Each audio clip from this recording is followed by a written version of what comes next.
Hello everyone, I know you watched this video to accompany you to sleep. So if you like this video, don't forget to like, comment, and subscribe. Also, don't forget to tell me where you are from and what time you watched this video. Let's jump straight into the story. Story 1. In 2022, a young man named Bryce Brogal vanished under mysterious circumstances, leaving behind only vague clues and countless questions. His girlfriend Cordelia's family couldn't make sense of what had happened, and her father, Michael Ilix, seemed to know more than he was willing to share. What began as an ordinary missing persons case soon evolved into a dark story of deception, revenge, and desperation. What really happened that fateful day? And how deep do the roots of this mystery go? Stay with us as we uncover the truth hidden behind layers of lies and suspicion. A chilly day in a small town in Minnesota didn't suggest anything out of the ordinary. Mist blanketed the streets, adding a damp chill to the air, and the quiet settlement of Center felt particularly empty. It was here that Bryce was last seen, leaving home and heading toward a storage unit with his girlfriend's father. Cordelia Ilex had recently returned home after months of traveling across the country. She had hoped for a warm reception and a bit of peace. Her family lived here in Minnesota, but instead she found herself at the center of a series of events that sent shivers down her spine. Soon after her return, Cordelia sensed that something wasn't right. Bryce had gone to the storage unit with her father, Michael, to drop off some belongings. The unit was only a few minutes' walk from their house, and the trip should have taken no more than half an hour. But as time passed, Bryce didn't come back.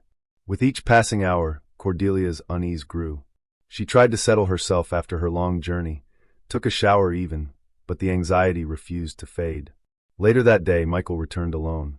He looked distressed and immediately told Cordelia that Bryce had been detained at the storage facility. Cordelia couldn't understand what was going on. Michael claimed that 2 dark gray cars had pulled up to them at the storage complex.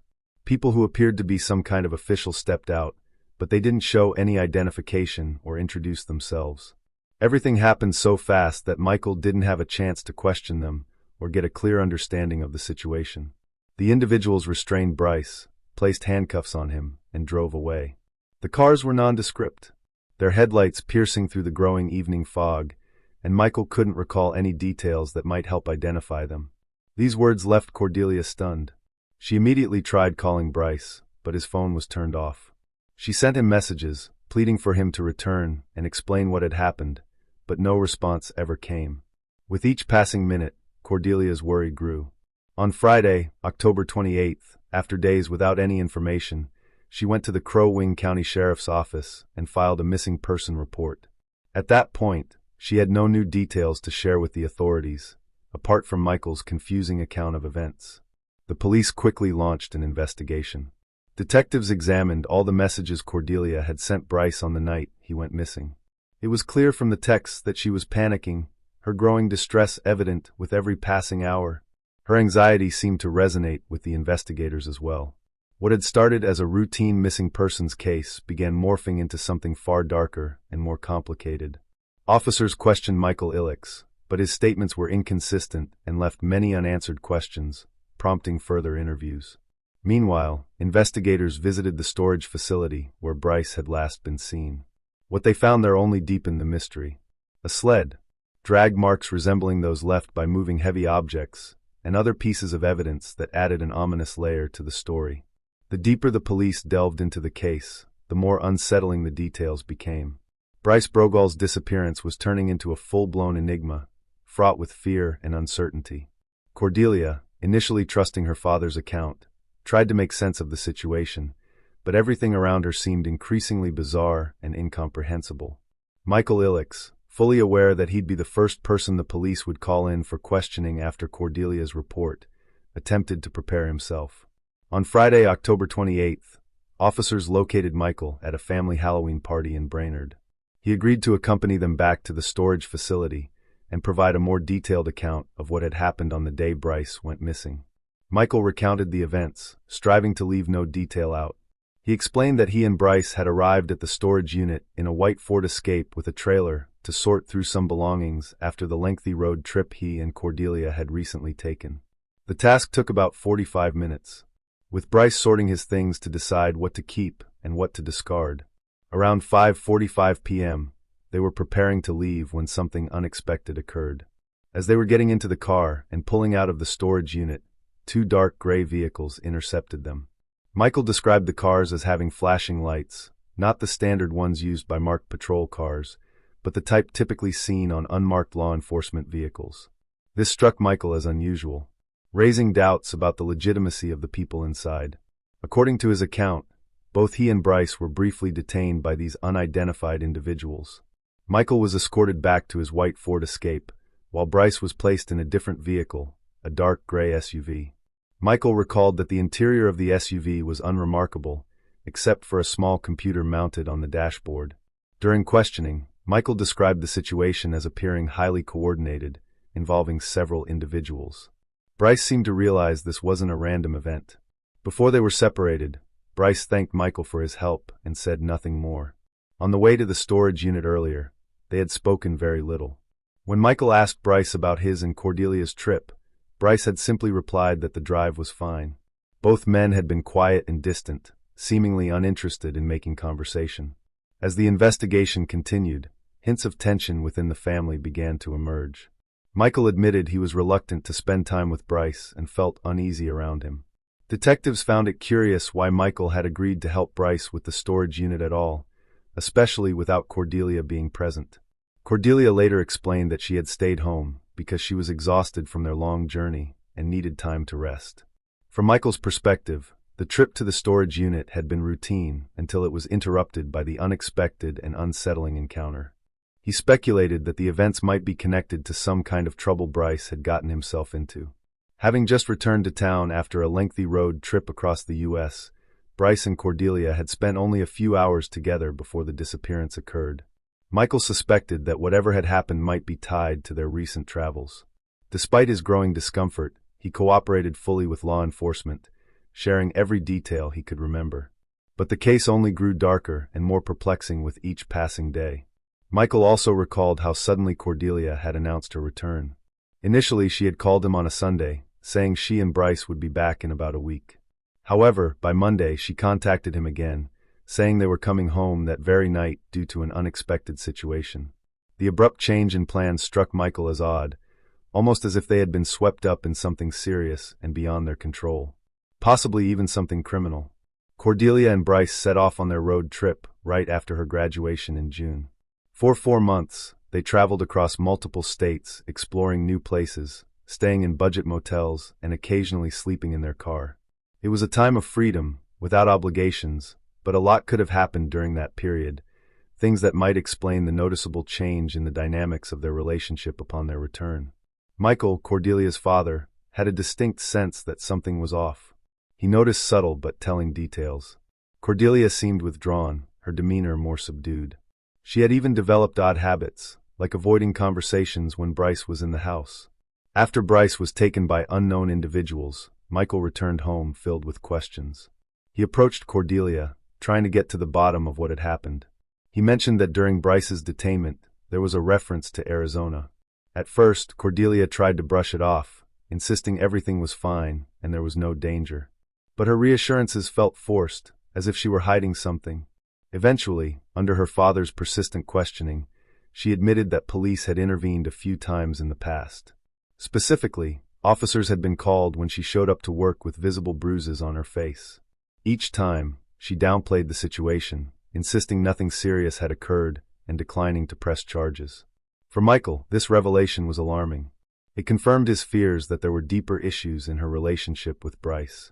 He could see that she was afraid to tell the full truth. The previous spring, in March, Bryce had come to stay with Cordelia's family for a while. From the moment he arrived, the atmosphere in the house began to shift. At first, the changes were subtle. Minor remarks, awkward silences, and tense interactions that could be dismissed as typical disagreements. But it didn't take long for the conflicts to escalate. One morning, Cordelia came downstairs with a noticeable bruise on her face. When her parents asked what had happened, she claimed she had tripped during a scuffle and hit her face. Michael didn't believe her explanation, but Cordelia was adamant. Another one of Michael's daughters, who had been staying at the house at the time, told him she had heard Cordelia crying in her room that night. This only deepened Michael's concerns. Michael knew something serious was happening in their relationship, but he wasn't sure how to help his daughter. The tension between Bryce and Cordelia grew more intense by the day, with arguments becoming a near-daily occurrence. The strain on the household became unbearable, and Michael found himself constantly on edge, worried about what might happen next. After Bryce was detained by unidentified individuals at the storage unit, Michael returned home with a growing sense that the situation was spiraling out of control. He feared that Cordelia might disappear next, or worse, that she had already been taken alongside Bryce. The waiting and uncertainty weighed heavily on him. Unsure of whom to trust or what steps to take, Michael tried to get more information from Cordelia about their recent travels. She mentioned that they had been to Washington State not long ago, which further alarmed him.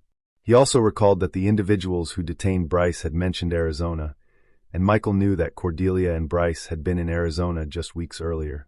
These details only deepened his suspicion that their travels might be tied to something illicit.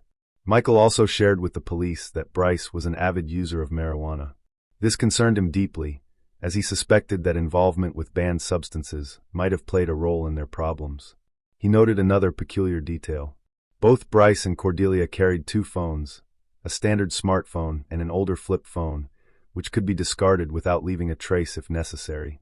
Investigators were particularly interested in finding Bryce's phones, believing they could hold critical information. However, Michael admitted he didn't know where the phones were. Cordelia also seemed reluctant to talk about them, sidestepping questions and avoiding the topic altogether. Investigators began to develop theories that Bryce's disappearance might have been a staged event or part of an attempt to go into hiding. Certain details suggested that this might have been premeditated. However, Michael doubted Bryce would willingly vanish, especially leaving Cordelia behind in such uncertainty. He believed the situation was far more complex than it appeared on the surface. Cordelia told Michael that she and Bryce had been planning to return to Montana to find work and start over. However, she also revealed troubling aspects of their relationship, describing Bryce as controlling. She confided that he monitored her phones and checked all her emails. Michael saw fear in his daughter, which only heightened his own anxiety. He desperately wanted to help her, but it was clear she wasn't ready to fully open up about what had really been happening between her and Bryce. Investigators discovered that Bryce had been monitoring Cordelia's phone activity. He insisted that all her devices be connected to his, so he could track her contacts and review every message and call. As part of the investigation, the police asked Michael to provide his phone to verify location data and confirm where he had been on Wednesday evening, the last time Bryce was seen. Michael explained that after leaving the storage facility, he returned home, drove to Brainerd, and even visited his uncle. However, inconsistencies began to emerge in his account. The situation grew increasingly complex. Initially, it seemed as though Bryce and Cordelia were on the run from the authorities, resembling a modern-day Bonnie and Clyde traveling across the country. On the other hand, there were clear tensions between Bryce and Cordelia's father, Michael, who had openly expressed mistrust and dislike for him. To unravel the truth, investigators delved deeper into the Ilex family dynamics and the relationship between Bryce and Cordelia. Cordelia and Bryce met in February 2022, brought together by a shared love of dogs and a mutual thirst for adventure. In June 2022, just after her high school graduation, Cordelia and Bryce set off on a cross-country trip, seeking freedom from the constraints of her parents. Part of Cordelia's desire to leave stemmed from the atmosphere at home. She felt her parents were overly controlling. In the past, they had even hired a private investigator to follow her previous boyfriend. Adding to the family tension, Cordelia's mother was battling Huntington's disease, and her younger sibling, who had recently come out as transgender, was facing challenges of their own. Cordelia was a strong supporter of her sibling, but her primary source of stress was her father, Michael, whose relentless pressure made life at home unbearable. Michael Ilex was born in Pitt Lakes, a suburb of Brainerd, in 1977. His parents divorced when he was young and his mother remarried, later having more children in her second marriage. Michael grew up with his younger half-siblings, graduated from high school in 1996, and eventually moved to the small town of Center, where he initially worked in construction. Later, he transitioned to self-employment, doing odd jobs for neighbors. Michael was deeply family-oriented, as evidenced by a tattoo on his arm that read, "Daddy's Girl," alongside an image of his daughters. Investigators circled back to Michael about Bryce's phone 10 minutes after his initial denial. At first, Michael insisted he had never handled the phone.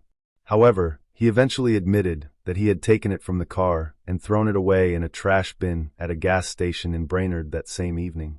He explained his actions by saying he was trying to protect his daughter. Michael confessed that he was terrified by the situation and worried that someone might track Bryce's phone and endanger Cordelia. Bryce Brogall was born in Brainerd in September 1999. At the time of his disappearance, he was 23 years old and full of dreams. Bryce aspired to build a yurt in Alaska and create a self-sufficient farm. The road trip with Cordelia was part of his quest for freedom and a life connected to nature. Their relationship had started in February 2022, and the trip symbolized their shared vision of an independent, remote lifestyle. During interrogations, investigators worked to piece together the fragments of this increasingly contradictory story. While the couple's journey across the country initially appeared idyllic, deeper issues began to surface, including family conflicts and strained relationships. Investigators pressed with questions, trying to unravel what had really happened between Cordelia, Bryce, and her family. Michael claimed that his actions were motivated by fear for his daughter's safety. But inconsistencies in his accounts led investigators to suspect he might be hiding something, or perhaps didn't fully grasp the gravity of the situation himself. Standing outside the storage complex, Michael spoke with investigators, expressing both his anguish and helplessness. He explained that he had been struggling for some time to come to terms with the circumstances his daughter was caught in. Michael was forthcoming about his concerns, describing his deep unease with Bryce's behavior. He suspected that Cordelia had experienced mistreatment at Bryce's hands. According to Michael, Bryce exerted control over nearly every aspect of Cordelia's life, leaving her feeling humiliated and powerless. Michael admitted that witnessing this dynamic was deeply painful for him as a father. He believed Cordelia needed to decide for herself to end the relationship, but he also confessed that he had sometimes considered scaring Bryce into staying away from her. Michael told investigators that thoughts of revenge had crossed his mind, especially when he saw how Bryce controlled her. Despite these feelings, he insisted that he didn't want to take illegal actions and had been doing his best to protect his family through lawful means. In 1999, Michael already had legal troubles. At 21, he pleaded guilty to third-degree criminal conduct and was sentenced to 5 years of probation.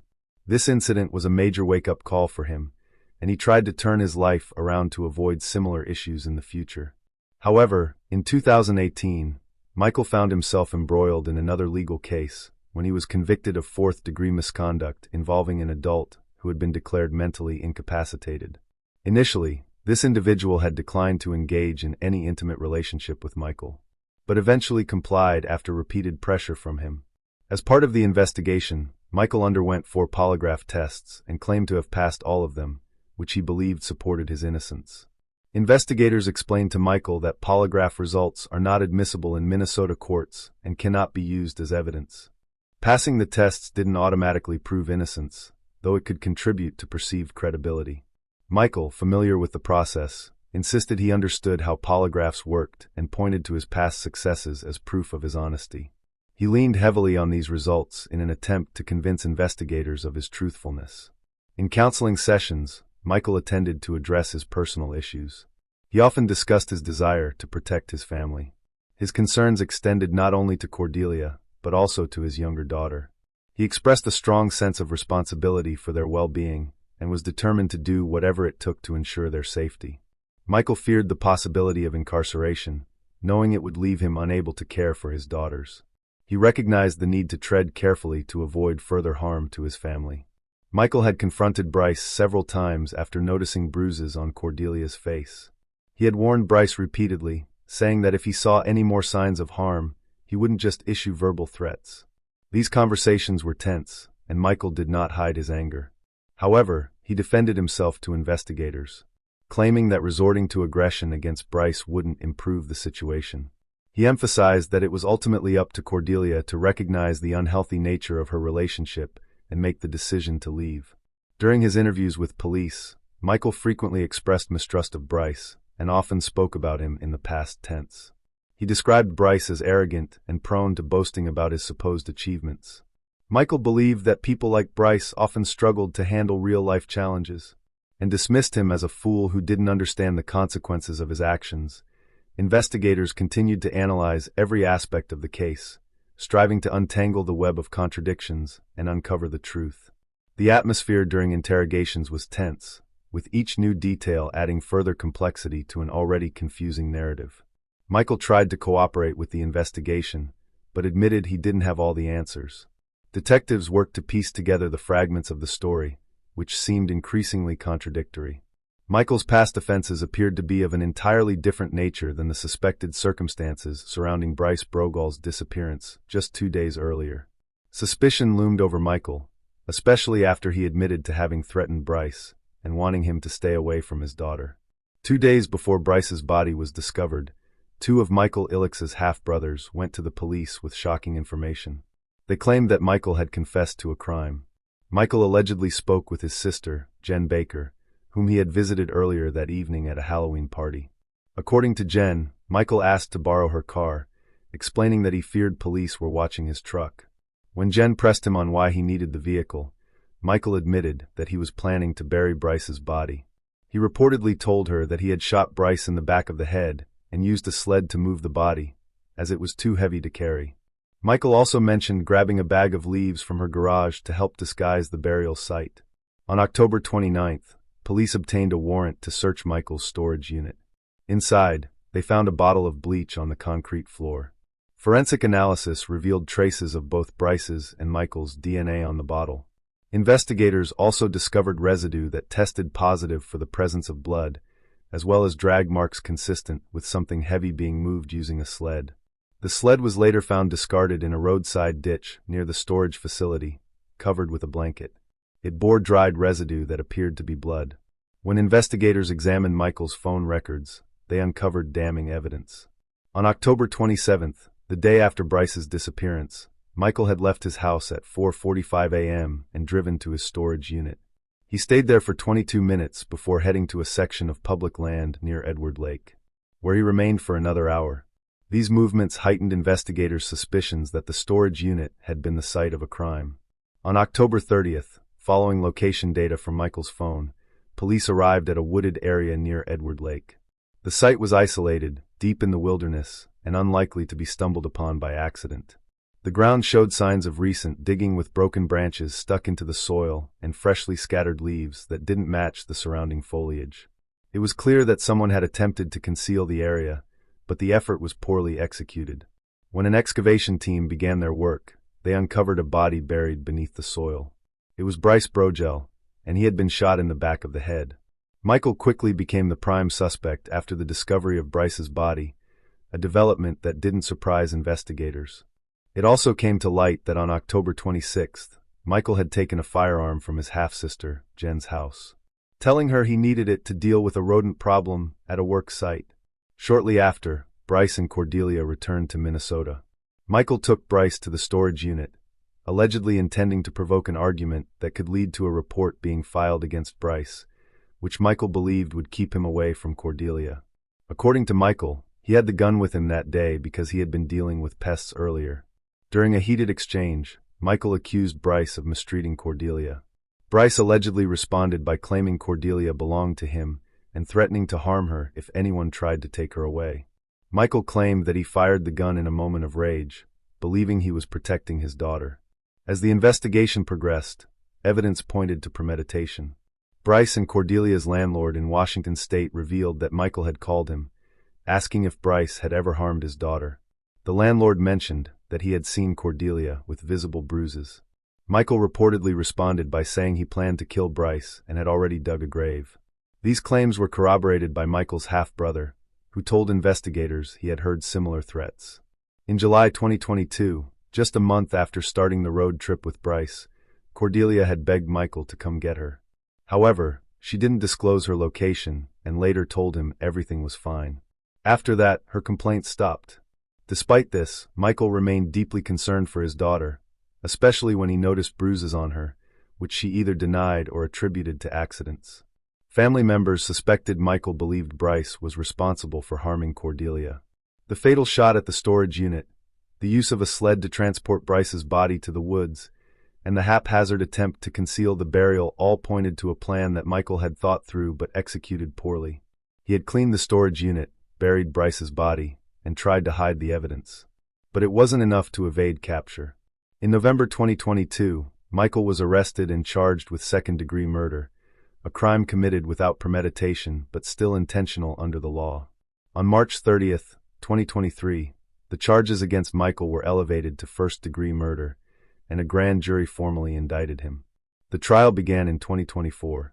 Throughout the court proceedings, Cordelia maintained that her relationship with Bryce was not abusive and stated that she had been happy with him. Her social media posts seemed to support this claim. Following her father's arrest on October 31st, she wrote that she had lost a special person who had been her guardian angel. She continued to share memories of Bryce online, never aligning herself with Michael's version of events. During the trial, Michael admitted to killing Bryce, but denied that it was premeditated. He claimed that he acted impulsively, driven by a need to protect his daughter. However, the jury did not find his explanation credible. In April 2024, Michael was convicted of first-degree murder with premeditation, along with an additional second-degree murder charge. He was sentenced to life in prison without the possibility of parole. After the trial, Cordelia continued to post about Bryce on social media, sharing her thoughts and memories of him. In March 2024, she wrote about how often she thought of Bryce and how much she missed him. The story of Michael Ilix and Bryce Brogel is a tragic example of how deep-seated suspicion and a lack of trust can lead to irreversible consequences. Michael, as a father, was unable to control his emotions and fears, which drove him to commit a horrific crime.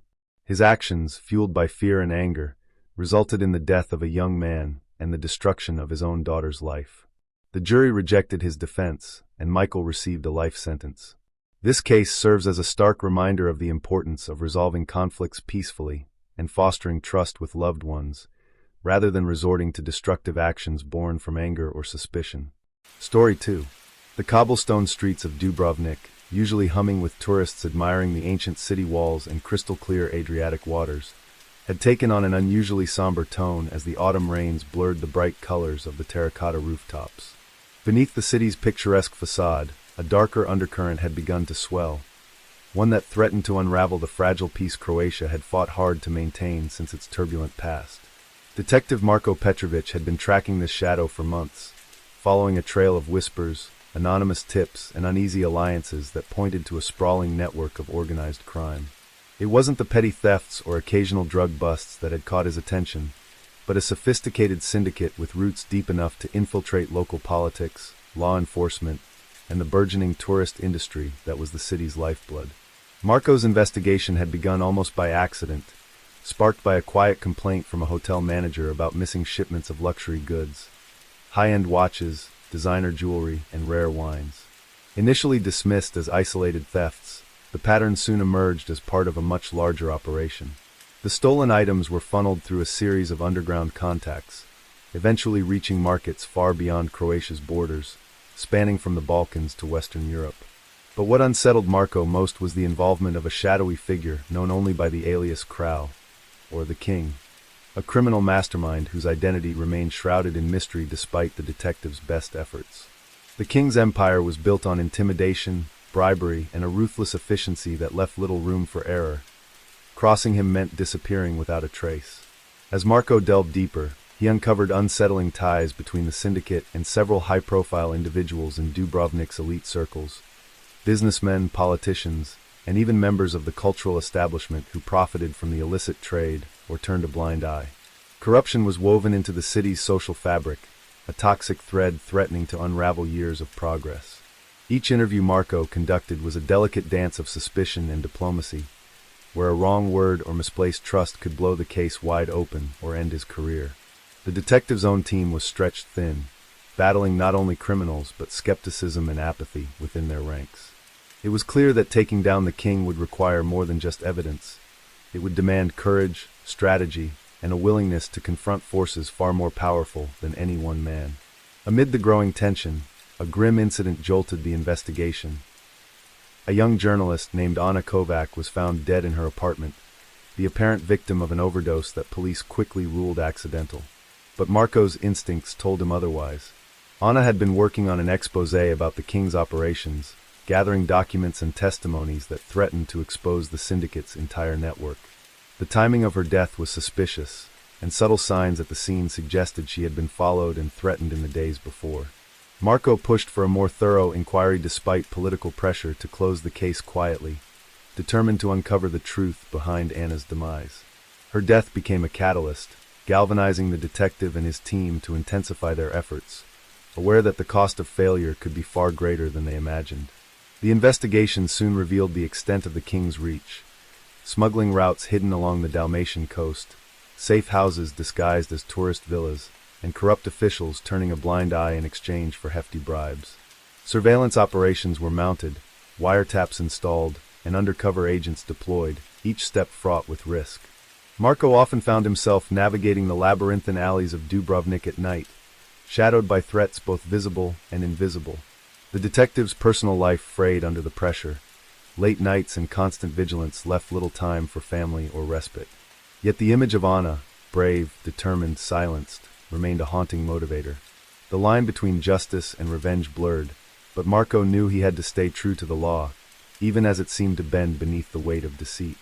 In the heart of this turmoil, Marco discovered an unexpected ally in Lena Novak, a local historian whose expertise on Dubrovnik's secret passages and old trade routes proved invaluable.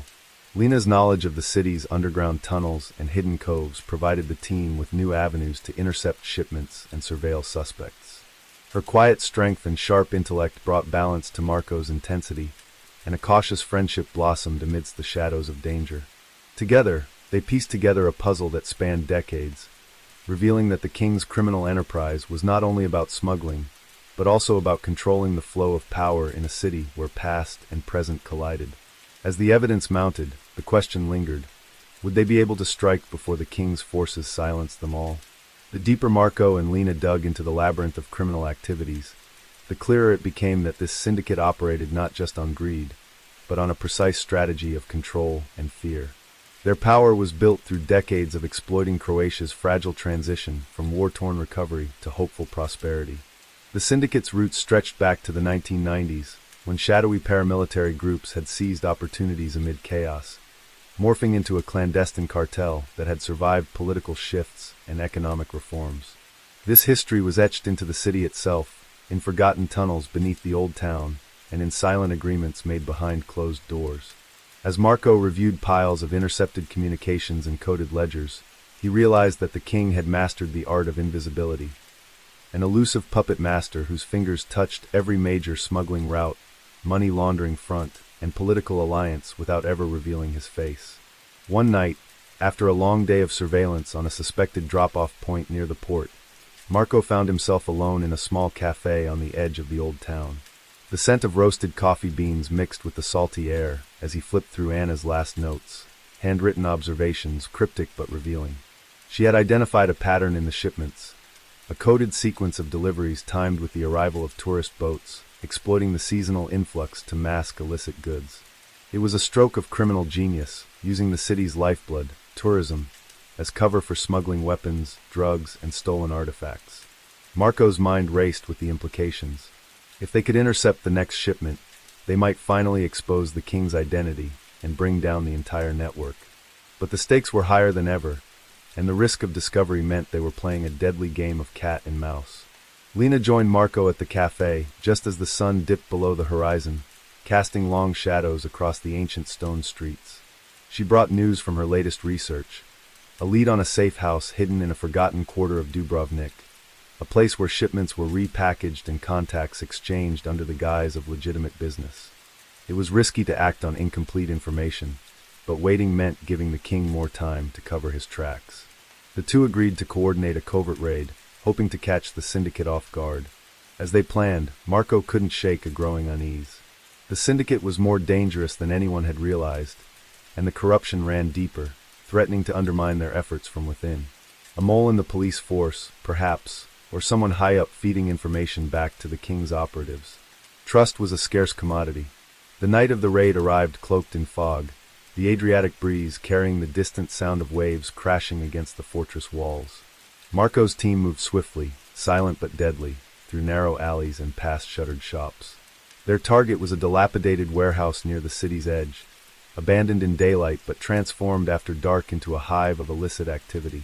As they breached the building, the detectives were met with resistance. Armed guards who fired blindly into the darkness, desperate to protect their master's interests. The firefight was chaotic and intense, the echoes bouncing off stone walls and metal containers. Despite the danger, Marco pressed forward, driven by the urgency to uncover the truth. Inside, they found crates filled with smuggled artifacts, forged documents, and encrypted drives holding records of transactions and communications. It was a treasure trove of evidence, but also a grim reminder of how much had been lost to greed and violence. Among the detainees was a mid-level lieutenant of the syndicate, a man known as Raid, whose fear and desperation spilled secrets about the inner workings of the king's operation. Under careful interrogation, Raid revealed chilling details. The syndicate's involvement in human trafficking, the manipulation of local elections through intimidation and bribery, and the use of offshore accounts to launder millions of euros. Most alarming was the mention of a planned high-profile assassination intended to eliminate a vocal politician advocating anti-corruption reforms. The web of crime was not merely about profit. It was a tool to maintain absolute control, silencing opposition, and preserving a shadow government. Marco's resolve hardened. They were no longer just fighting criminals. They were confronting a force that threatened the very soul of Croatia's democracy. The raid's success sent ripples through the city, emboldening some and terrifying others. Media outlets cautiously reported on the operation, careful not to name the king, but hinting at a growing scandal. Public opinion began to shift, with citizens demanding transparency and justice. But with increased visibility came increased danger. Marco's own life was put at risk. Anonymous threats arrived at his doorstep, and a car he once trusted was sabotaged to send a clear message: back off or face consequences. The lines between friend and foe blurred as the syndicate struck back, exploiting the vulnerabilities in a system still healing from years of instability. Yet, amidst the turmoil, the alliance between Marco and Lena deepened, their shared purpose forging a bond stronger than fear.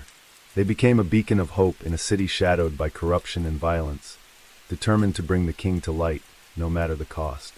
The months that followed the raid were marked by a tense, relentless pursuit of the king. With every new piece of evidence uncovered, Marco and his team peeled back layers of deception, revealing a sprawling empire built on fear, influence, and brutality. Yet despite their growing arsenal of proof, the king remained elusive, a ghost slipping through cracks in the justice system and disappearing into shadows just out of reach. The detective realized that exposing him would require more than surveillance and arrests. It demanded a bold, calculated strike, one that would dismantle the syndicate's core and sever the ties binding it to Croatia's political and economic elite. Lena continued to serve as Marco's invaluable partner, her knowledge of Dubrovnik's hidden geography providing the team with unconventional methods to approach and surveil suspects. Together, they devised a plan to infiltrate a secret meeting rumored to be held on a secluded island in the Dalmatian archipelago, a gathering of the king's highest-ranking operatives. The operation was fraught with risk. If caught, they would not only lose their chance to bring down the syndicate, but potentially their lives. Undercover agents were positioned strategically, while Marco and Lena prepared to join the meeting disguised as intermediaries. The tension was palpable, a mix of fear, adrenaline, and determination fueling their every move. The island itself was a world away from the bustling city, its tranquil beaches and dense pine forests a stark contrast to the dangerous game being played beneath its serene surface. The meeting took place in a luxurious villa, guarded by armed men and equipped with state-of-the-art security systems. As Marco and Lena navigated the villa's labyrinthine corridors, they encountered familiar faces, some old allies turned foes, others unknown players in the criminal network. Every step brought them closer to the king, but also deeper into danger. The atmosphere was thick with suspicion and paranoia. Trust was scarce, and betrayal could strike at any moment. When the meeting finally commenced, Marco's heart pounded as he observed the men discuss shipments, finances, and political bribes, unaware that the law was now watching them closely. Suddenly, the operation was compromised. A lookout spotted the undercover agents, and chaos erupted. Shots were fired, alarms blared, and the once calm island turned into a battlefield. Marco and Lena fought to escape, using the villa's secret passages and the island's rugged terrain to evade capture.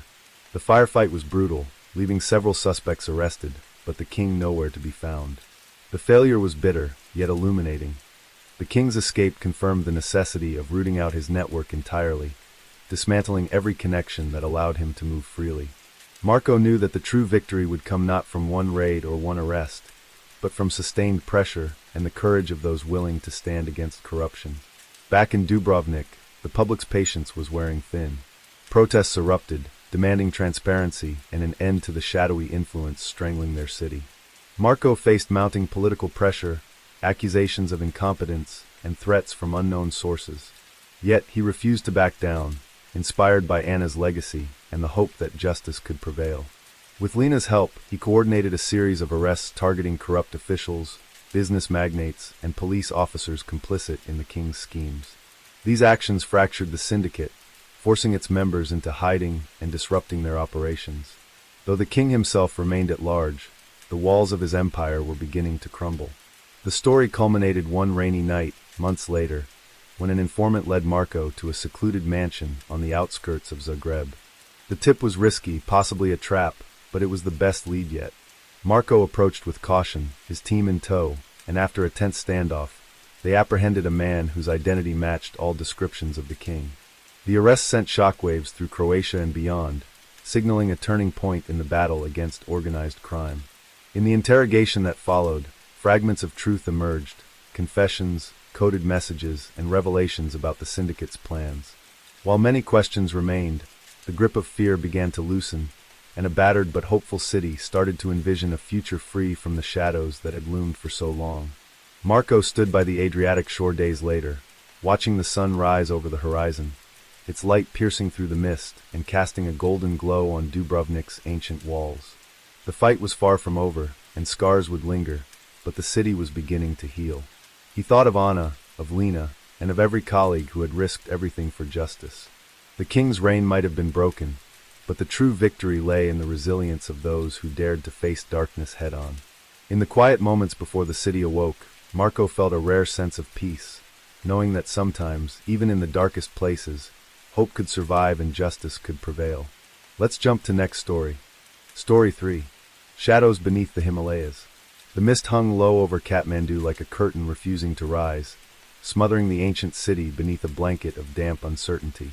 In the alleys behind Durbar Square, the vibrant pulse of Nepal's capital still beat in the early morning hush. Vendors were setting up their carts, incense wafted from temples, and prayer wheels turned slowly in the hands of monks moving like shadows. But not all shadows in Kathmandu belonged to the holy or the harmless. Some belonged to those who thrived in the lawless crevices of the city, weaving between the cracks of bureaucracy and tradition like venom through an old wound. Detective Arun Dahal had seen enough of them to know that behind the city's spiritual facade, a different Nepal was emerging, one governed not by prayers or politicians, but by quiet men with loud money, foreign interests, and blood-soaked hands. It had begun with the girl. Her name was Sushmita, 17, a promising student from Bhaktapur with a scholarship to study medicine in Pokhara. Her body was found on the bank of the Bagmati River, shrouded in white linen, her throat cleanly slit, a single red rose pressed into her palm. The newspapers ran the story briefly, blaming local thugs, perhaps a jilted lover. But Arun knew better. This wasn't random. It was ritual, and ritual meant message. Someone had killed the girl not only to silence her, but to speak to those who understood the language of fear. Arun had spent 15 years on the Kathmandu police force, and in that time, he had learned that when a murder is meant to send a message, it never ends with one victim. It's only the beginning. The crime scene itself was oddly meticulous. There were no signs of struggle, no drag marks. Her shoes were clean, the soles unworn. She hadn't walked here. She'd been placed, deliberately, carefully, like an offering. The rose? Not native. Imported. The linen? Silk blend, expensive, often used in ceremonial funerals of the elite. Arun stood there, silent beneath the gray sky, while the hum of the city picked up and the forensics team moved around like ghosts. He didn't trust the forensic chief. Bhattarai was too quick, too eager to dismiss the odd details, always pushing the blame toward convenient scapegoats like gang disputes or domestic squabbles. But Arun had seen the pattern, and he remembered another body from 6 months ago, same pose, same rose, but hushed up when the victim turned out to be the son of a foreign diplomat. He began his investigation the only way he knew how, by walking. Through Thamil's neon labyrinth, past the steel skeletons of half-finished buildings, and into the silence of abandoned prayer halls, where whispers of corruption traveled faster than the wind down the Himalayas. People talked when Arun was near, and not because he forced them to. His presence was heavy, his eyes held weight. He wasn't corrupt, and in Kathmandu, that made him dangerous. That also made him alone. One night, under the flickering light of a tea house, a former informant named Bijay passed Arun a name scribbled on a cigarette carton, Nabin Rana. A broker, well-dressed and well-protected, with ties to the trafficking routes running through the Terai, straight across the Indian border. Girls, artifacts, ivory, opium, whatever sold, Nabin moved it. Rana wasn't hard to find. His office was perched above a money exchange near the tourist district, hidden in plain sight. Arun climbed the narrow stairs in silence, stepping past flickering neon and the stale scent of fried momo. The office was too clean, too precise, glass desks, imported whiskey, a framed photo of Mount Everest behind Rana's head, as though the man claimed the mountain as his own. "Detective," Rana said with a smile too white to trust. "Come for tea or trouble?" Arun didn't answer. He simply dropped a folder on the desk. Sushmita's photo stared up from it, lifeless and cold. Rana didn't blink. Sad. Tragic. But you know how these things are, girls from small towns fall into the wrong crowd. His voice was syrupy, dismissive, the kind used by men who had never been told no. Arun leaned in. "She never made it to the city. Someone intercepted her. Someone like you." The tension thickened. For a moment, it seemed like Rana might call in his guards or pull a weapon. Instead, he laughed. "Detective, I am a businessman, and business is very good. But if you keep chasing ghosts, you'll end up one of them." Arun left without a word, but not without a warning. In Nepal, power wasn't worn, it was whispered. And the whispers around Rana were growing louder. That night, someone broke into Arun's apartment. Nothing was taken, but his family photo, his late wife and his son, had been torn in half and left on his pillow. A message. Arun knew the girl's death was connected to something bigger, something international. Nepal had become a transit zone for trafficking, a crossroad for Southeast Asia's worst exports.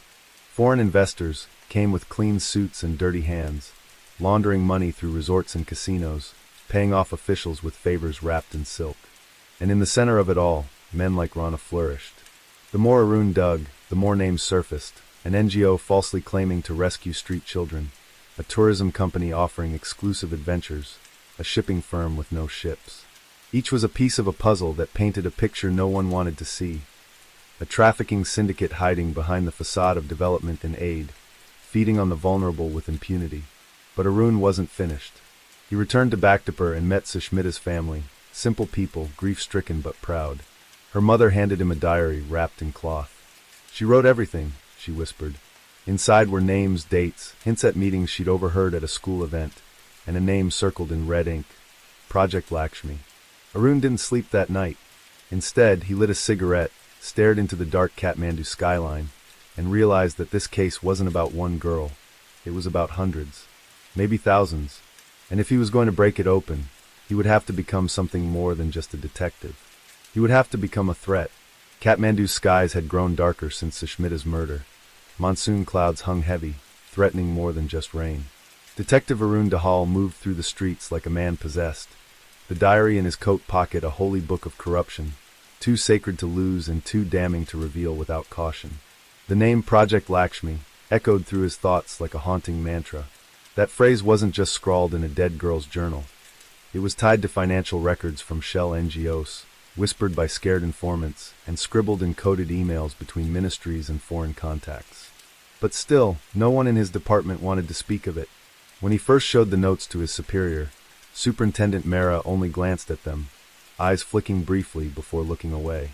"You're chasing shadows, Dahal," he muttered. "Let it go. You're good at catching pickpockets and murderers. This isn't your level." But Arun couldn't. Not when the faces of so many missing girls, faceless in file photos, blurred into one long silent scream. He drove out of the city 2 days after receiving a tip about a rehabilitation retreat in the Makwampur district.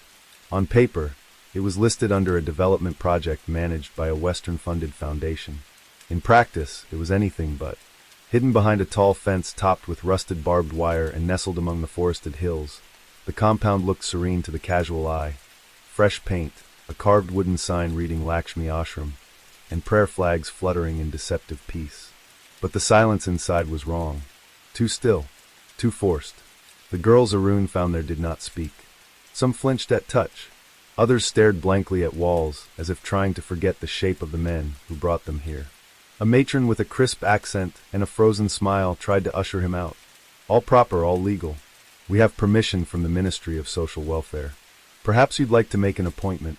But Arun had come with no warrant and no intention of leaving quietly. He stepped through doors, opened file cabinets, and took what he needed, a list of names. Sushmita's was on it, dated 6 months before her death. A different name had been scribbled next to hers in blue ink, client, C.J. Renault. That name meant nothing to the matron, or so she claimed. But Arun knew that foreign buyers often worked through intermediaries, and this name, this man, was a window into an international sickness hidden beneath Nepal's surface. Back in Kathmandu, Arun traced the Renault name to a luxury lodge near Phua Lake in Pokhara, registered to a French national with diplomatic immunity, and a suspicious record of humanitarian projects across Southeast Asia. Each project left behind a trail of missing women and abandoned foundations. Arun's hands trembled as he looked at the satellite photos, the fake adoption forms, the money transfers from numbered accounts in Dubai and Zurich. This wasn't just a ring. It was a machine polished and well-fed, oiled with bribes and masked by philanthropic lies. And yet, every time he tried to bring someone in, a wall of silence met him. Ministers refused meetings. Prosecutors stalled cases. One day, his own precinct locker had been emptied. Files, photos, notes all vanished. And then came the threat, direct and brutal. A white envelope slipped under his apartment door, containing a single photo, his son Milan, stepping out of his school, circled in red ink. The message was clear. Stop digging or lose what's left. Arun stared at the photo, his chest tightening with the helpless rage of a man too far in to retreat, but too alone to charge forward. He sat in silence that night, listening to the rain claw at the windows, the old city crying out in waterlogged fury. He remembered what his wife used to say before cancer took her. This country is like a wound that doesn't want to heal, but someone has to be the stitch. He decided then, soaked in guilt and resolve, that he would no longer play by their rules. If the law couldn't carry justice, he would. If the media wouldn't shout the truth, he would scream it in action. And so he began to move differently, off the books, into the shadows where his enemies lived. He used old contacts from the Civil War days. Rebels turned businessmen, soldiers turned smugglers, men who owed him favors and knew how to stay quiet. With their help, he compiled dossiers on Project Lakshmi, leaking select names to sympathetic journalists, feeding whispers into foreign embassies, threatening exposure unless someone powerful started bleeding. A week later, the first corpse was found. Nabin Rana, the broker with the white smile, was discovered in his luxury apartment, suffocated with a silk shawl, a red rose stuffed in his mouth. The press called it a suicide. Arun knew better. It was a warning from those above Rana. And yet, it felt like justice in its rawest form. 2 days after, the Lakshmi ashram mysteriously caught fire. 3 girls were injured. 1 staff member died. The investigation? Labeled accidental electrical fault. But Arun had already evacuated the girls before it happened, sending them to monasteries deep in the hills where even money could not follow. He didn't sleep much anymore. He barely ate. But the fire had drawn international attention. And with pressure mounting, the government could no longer pretend ignorance. An internal investigation was launched, superficial and slow, but a crack in the dam nonetheless. Arun knew he had only one move left, to expose Renault. Not just through law, but through spectacle. He flew to Pokhara under an alias, broke into the man's estate with help from a local journalist, and stole the hard drives. Dozens of folders filled with transactional records, photos of victims catalogued like property, encrypted messages with code names linked to officials in Kathmandu, Bangkok, and Geneva. Arun sent it all, anonymously, to a European human rights tribunal and 3 major newspapers. He knew he would be traced. He knew his time was running short. But the story broke like a wave. Humanitarian horror. French diplomat tied to Nepal trafficking ring. And it could no longer be hidden. Protests filled the streets. Renault vanished overnight, and so did several local ministers. But Arun? He stayed. He stayed not for glory, but because someone had to stand between the silence and the scream. Let's jump to next story. Story 4. The Vineyard Pact. In the sweltering heat of the Andalusian summer, The hills of La Rioja rolled out like a golden blanket, each vineyard a carefully cultivated secret. Among them stood the estate of Bodega del Silencio, an isolated winery with a reputation as refined as its Tempranillo, earthy, dark, and deceptively smooth. The owner, Don Mateo Ferrer, was as much a myth as the land he owned. Once a bullfighter of some fame, now a reclusive vintner with a shadowy past and enough wealth to keep the curious at bay. But beneath the rows of vines and rustic charm of the stone villa lay something else, something darker fermenting beyond barrels and bottles. And in July of 2020, when the body of a Catalan journalist named Eva Soler was discovered at the base of a ravine not far from the estate, the carefully constructed illusion of peace began to rot. Eva had come to Rioja from Barcelona weeks earlier, posing as a wine blogger with an interest in the heritage and craftsmanship of Spanish winemaking. In truth, she had been investigating whispers of money laundering through boutique vineyards, using inflated bottle prices and dummy exports to wash millions in dirty cash. Money traced back to Eastern European gunrunners and a cartel operating out of Ceuta. The names she had scribbled in her worn notebook included financiers, judges, and more than one elected official. But the one name she circled 3 times, underlined twice, and shaded in red was Ferrer. Her last call, made just before her body was found, was to her editor in Madrid. She had said, breathless and scared, "I have it. I have proof, audio, ledgers, everything. But I think they know." Then static. Then silence. When police recovered her body, her phone was gone. Her laptop was shattered. And yet, the official report listed it as accidental, an unfortunate hiking fall in unfamiliar terrain. Closed within days. But not everyone was convinced. Inspector Luis Arellano had seen enough staged accidents in his career to smell the truth buried beneath bureaucracy. He wasn't from Rioja. He'd been assigned from Seville to track a network of art thefts with suspected links to international laundering.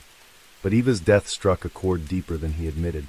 He had known her once, long ago, before the world hardened both of them into wary skeptics. That connection, unspoken and buried, now reawakened a sense of duty too sharp to ignore. Arellano requested access to the crime scene and was denied. He filed again and was transferred.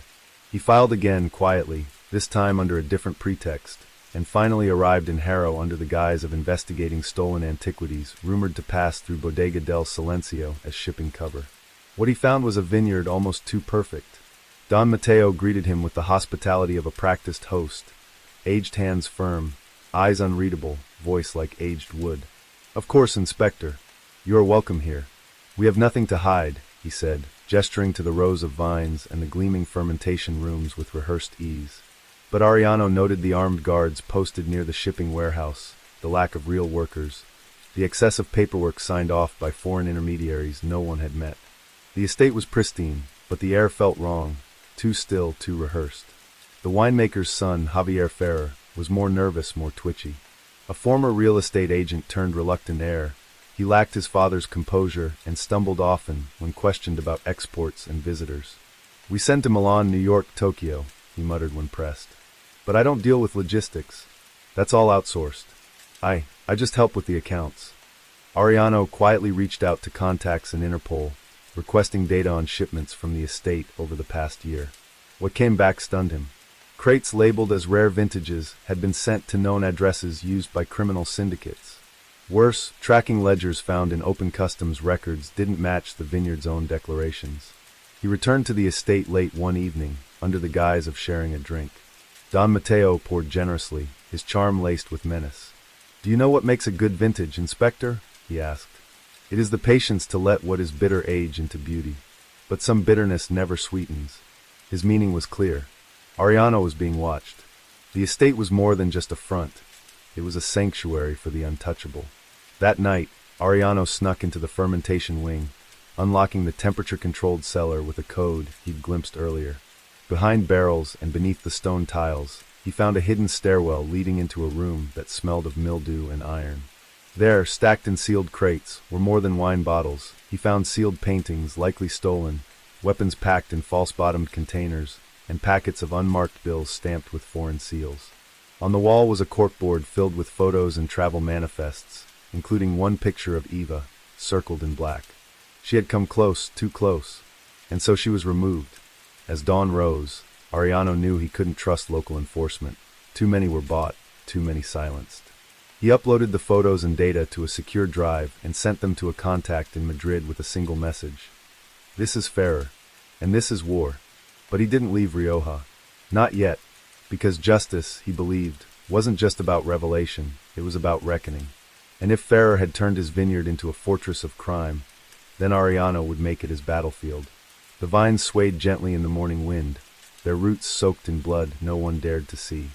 Inspector Luis Arellano sat in his nondescript rental car parked on a gravel overlook that offered a commanding view of the Bodega del Silencio estate. The vineyard spread below like veins across a wounded landscape, and the cellar beneath, where secrets festered in darkness, called to him like a wound yet to scab. The files he had extracted the night before were already encrypted and dispatched, but he knew the clock had begun ticking. Once Ferrer discovered the breach, retaliation would not come in the form of words or legal maneuvering. It would come swiftly, quietly, and without hesitation. Arellano had no illusions about the reach of a man like Don Mateo. In Rioja, influence was fermented like his wines, slowly, deliberately, until it intoxicated the entire region. The inspector could feel the gears moving even now, a machine greased by bribes and fear, winding up to crush anyone who dared disrupt the illusion. He lit a cigarette with shaking fingers and stared down at the estate, wondering how far he'd have to go to break a man the law had failed to touch. It wasn't long before he realized he was being followed. Subtle shadows in his periphery, the same beat-up white van parked 3 times along different stretches of the highway, and a motorbike that always seemed to turn when he did. Arellano didn't spook easily. He had infiltrated rings from Marrakesh to Marseille, but this was different. This wasn't just about silencing a rogue journalist or outmaneuvering an ambitious inspector. This was about preserving an empire. The vineyard was the facade, yes, but the cargo within, the war relics, the stolen canvases, the laundered millions, those were sacred to men who killed for far less. He changed hotels, paid in cash, abandoned his phone, and checked into a dusty inn in the town of LaGuardia under the name of an old suspect he once arrested. He didn't sleep much. At night, he replayed Eva's last message over and over in his mind, imagining her fear, her resolve, the point at which she realized no story, no byline, no truth was worth her life. And yet, she chased it, and now he would finish it. Arellano's breakthrough came not from surveillance or official files, but from a local woman named Lucia, a seasonal picker who had worked at the vineyard on and off for years. She had seen Eva, recognized her from the papers, and remembered that she had spent hours not photographing grapes, but wandering near the north fence, where no vines grew, just old storage sheds and a rusted pump house long thought abandoned. When Arellano visited the spot under cover of a cloudy afternoon, he found what Eva must have discovered. Beneath a dislodged concrete slab, a storm grate led into a tunnel not listed on the vineyard's original blueprints. The air within was damp and fetid, the stone corridor stretching far beneath the vines like the roots of an ancient tree. It was a smuggler's artery, wide enough for crates, direct enough to avoid detection. He filmed everything. That was the moment he knew he couldn't just expose the operation.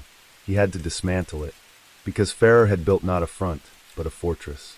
A sanctuary for criminals, a bank for blood-stained fortunes, and a graveyard for those who asked too many questions. It was in that same tunnel he found Eva's watch, cracked but unmistakably hers, engraved with the phrase "A la verdad sin miedo," to the truth without fear. He pocketed it gently, then slipped out the back way, returning to town just as the sun dipped beneath the olive groves. But word travels fast in small places, and by nightfall, he sensed the noose tightening. The receptionist at the inn no longer met his eyes. The bartender ignored his presence. Even the old priest in the plaza refused a greeting. Rioja had chosen its allegiance. The Ferrers were not merely wine barons. They were patrons, protectors, providers. Arellano was a foreign cell, a virus the body intended to expel. That night, the silence was broken by a fire. The warehouse at the edge of Bodega del Silencio lit up in a column of smoke and sparks, the flames licking high into the night sky like tongues of vengeance. Fire trucks were late. The guards were missing. By the time authorities arrived, the blaze had already consumed whatever contraband the inspector hadn't documented. It was arson, orchestrated not in panic, but precision, a purge of evidence. Arellano watched from afar, powerless. Ferrer had sacrificed a piece to protect the king, and Arellano's hand was no longer hidden. Then came the warning. A folded note slipped beneath his door. No signature. No threats. Just an address in Legrano and a time, 2 a.m. Against better judgment, against instinct, he went. The house was abandoned, a warehouse that once served as a bottling plant. Inside, amid the dust and forgotten machines, stood Javier Ferrer, sweating, anxious, reeking of guilt. "I didn't know," he said immediately, trembling. "Not at first. I thought it was just taxes, accounting tricks. But then the weapons came. The people. The threats. I tried to leave, but..." He stopped, tears forming in the corners of his eyes. "He killed her. My father. He said she was snooping where she shouldn't. That he couldn't risk it." Ariano recorded everything. Javier handed over 2 ledgers, a flash drive, and a burner phone. "It's all here. Names. Accounts. Timelines. He's flying out tomorrow. Tangier, then Istanbul. If he goes, he disappears." Ariano nodded grimly. "Then he won't go." As dawn broke over Rioja, the inspector made his move. With Javier's testimony and the contents of the flash drive, he submitted an emergency indictment to the National Court in Madrid. For once, someone answered. A federal team was dispatched under the cover of a customs inspection. Ariano was told to stay clear. But he didn't. He returned to the vineyard one last time, alone. Don Mateo stood among the vines, pruning shears in hand, as if nothing had changed. "You've come to watch the harvest?" he asked. Ariano approached slowly. "No," he said. "I've come to end the season." The morning sun in Rioja bled through the haze like a warning, casting the vineyard in hues of crimson and gold as if nature itself had joined the unfolding reckoning. Inspector Luis Ariano stood no more than 10 paces from Don Mateo Ferrer, who continued to prune vines with surgical care, his every movement deliberate, almost meditative. The old man didn't flinch, didn't look up. He had long known this moment would come, not out of ignorance, but arrogance. "You believe yourself a savior," he murmured without turning, "but you're just another man feeding on the myth of justice. The system you serve bends when money whispers, and you came here thinking it could roar." Ariano didn't answer immediately. He let the silence stretch between them like the distance of a duel. In his coat pocket, the watch that once belonged to Ivo Ortega ticked softly, a heartbeat of the dead urging him not to falter. "Justice doesn't roar," he said finally. "It waits, and today it no longer has to." A convoy of unmarked vehicles rolled up the gravel path behind him. Federal agents, uniformed in plain clothes, moving with quiet purpose. The vineyard workers looked up from their tasks and froze. Some backed away, recognizing the moment. Others simply stared, uncertain whether they were witnessing a rescue or a betrayal. Ferrer turned slowly, shears still in hand, and gave Ariano a look not of surprise, but resignation. "You'll get nothing out of me," he said with cold finality. "No confession. No tears. You think you've ended something, but you've only fractured it. Men like me don't fall, we divide. And in the division, we spread." Ariano motioned silently, and 2 agents stepped forward. Ferrer didn't resist as they cuffed him. He stood tall, proud even, as if wearing shackles were an old ritual. The takedown was clean but incomplete. Within hours, news of the arrest made waves, first in regional media, then across national channels. Ferrer's name, once lauded as a patron of Spanish wine and rural economy, now shared headlines with words like racketeering, money laundering, art trafficking, and murder. Journalists descended upon Rioja like crows to a battlefield, asking questions that had festered in silence for years. And yet, the system Ferrer mocked still held its flaws. Within days, his lawyers, well-connected and serpentine, filed motions to suppress the evidence. Claims of entrapment, illegal wiretaps, jurisdictional overreach. The vineyard, meanwhile, remained operational, its board members pretending ignorance while scrambling to distance themselves from the scandal. The estate's value actually rose. Morbid curiosity turned the wine into a collector's item. Bottles from Bodega del Silencio sold out overnight. But Ariano pressed on. With Javier's cooperation, they dismantled much of the financial scaffolding propping up the Ferrer cartel. Shell companies in Gibraltar, front operations in Morocco and Panama, silent partners in Lisbon and Lyon. All of it was mapped, traced, and targeted. What had once been a global operation was now a scattered maze of liabilities, each more desperate than the last. Still, not all of Ferrer's sins could be washed clean. Eva's body remained missing. The ledgers spoke of her demise, and Javier's account left little doubt, but no physical proof emerged. The tunnels were cleared, the warehouse was excavated, and divers scoured the river basin miles downstream, but nothing surfaced. Ariano suspected the truth lay in the furnace of the old bottling plant, long decommissioned and discreetly remodeled by Ferrer years ago. What better place to reduce a threat to ash than in the heart of a machine built to preserve legacy? The inspector returned there once, late at night, standing alone amidst rusted machinery and soot-streaked walls. He lit a candle, not for ceremony, but as an act of resistance. It flickered gently on a crate where Eva's name had once been etched in chalk, now faded by time and silence. "To the truth without fear," he whispered. Then he left, locking the doors behind him for the final time. Months passed. The trial date loomed. Ferrer, still unbroken, sat in his high-security cell like a man preparing for a banquet. Rumors spread that witnesses were disappearing, that evidence was being lost, that judges were receiving anonymous threats. Ariano didn't sleep well. He kept his gun closer. Javier was placed under protective custody, his testimony still central to the prosecution. But the younger Ferrer showed signs of wear. Guilt had turned him gaunt. On the eve of his court appearance, he attempted suicide with a razor, hidden inside a ballpoint pen. He survived, but barely. His voice, when he finally testified, was hollow, distant, as if speaking from beyond the veil. Despite this, the case held. The documents spoke volumes. Ariano's recordings, photos, and surveillance logs painted a damning portrait. Ferrer, once untouchable, was now a man whose empire had collapsed beneath its own excess. When the verdict came, guilty on 18 counts including conspiracy, trafficking, tax evasion, and accessory to murder, the gallery erupted in breathless disbelief. Ferrer merely smiled, as if the moment had already passed for him, as if, in losing, he had won some darker, deeper wager. The inspector stood outside the courtroom alone, the rain of Madrid washing the steps clean. A reporter approached him, notebook in hand, eager to extract a quote. "Is justice finally served?" she asked. Ariano looked past her, toward the gray sky. "Justice," he said, "is never served. It survived. We carry pieces of it in our pockets and spend it when no one's watching." The reporter didn't quite understand, but she wrote it down anyway. Back in Rioja, the vines continued to grow. The new board rebranded the vineyard. Vina Clara, they called it, after Ferrer's mother. Ariano never returned.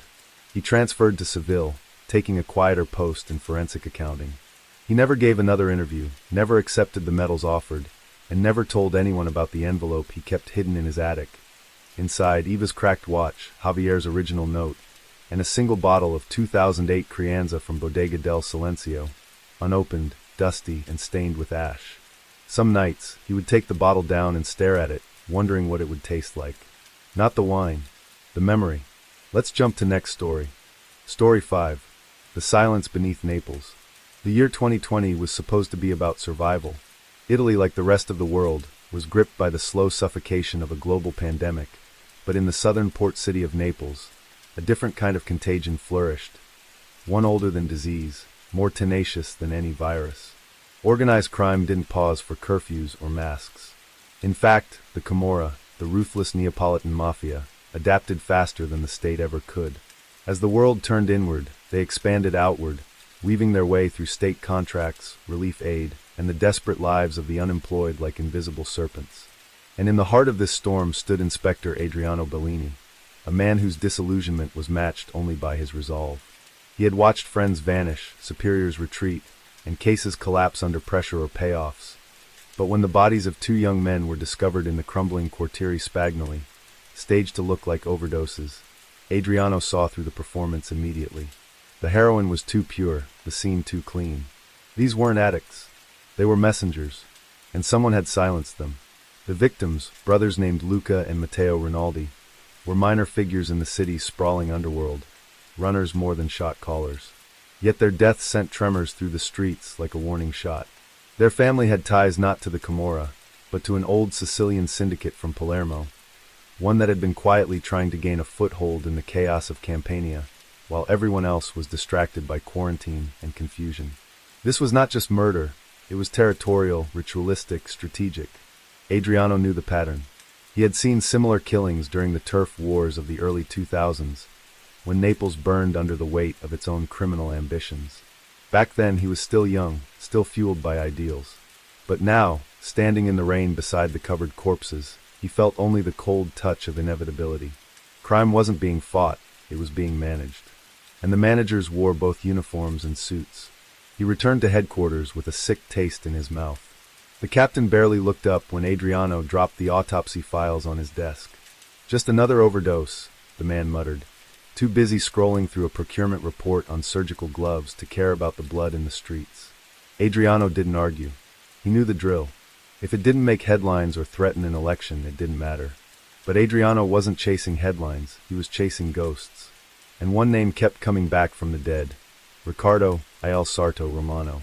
Once a respected tailor in Vomero, Romano had transformed his reputation from clothier to kingpin in less than a decade, using his shop as a front for a highly profitable micro-distribution ring in counterfeit luxury goods and pharmaceuticals. He had vanished in 2017 following a botched arrest attempt, presumed dead or in hiding. But rumors persisted, and now, several sources claimed he had returned, quietly with a new face, a new network, and an agenda. Adriano began working the case in secret. Officially, it was closed, chalked up to drug misuse. Unofficially, he started pulling strings, calling in favors from forensics analysts, former informants, and even one priest who owed him for looking the other way during a charity scandal years earlier. The pieces came slowly, like ash settling after an explosion.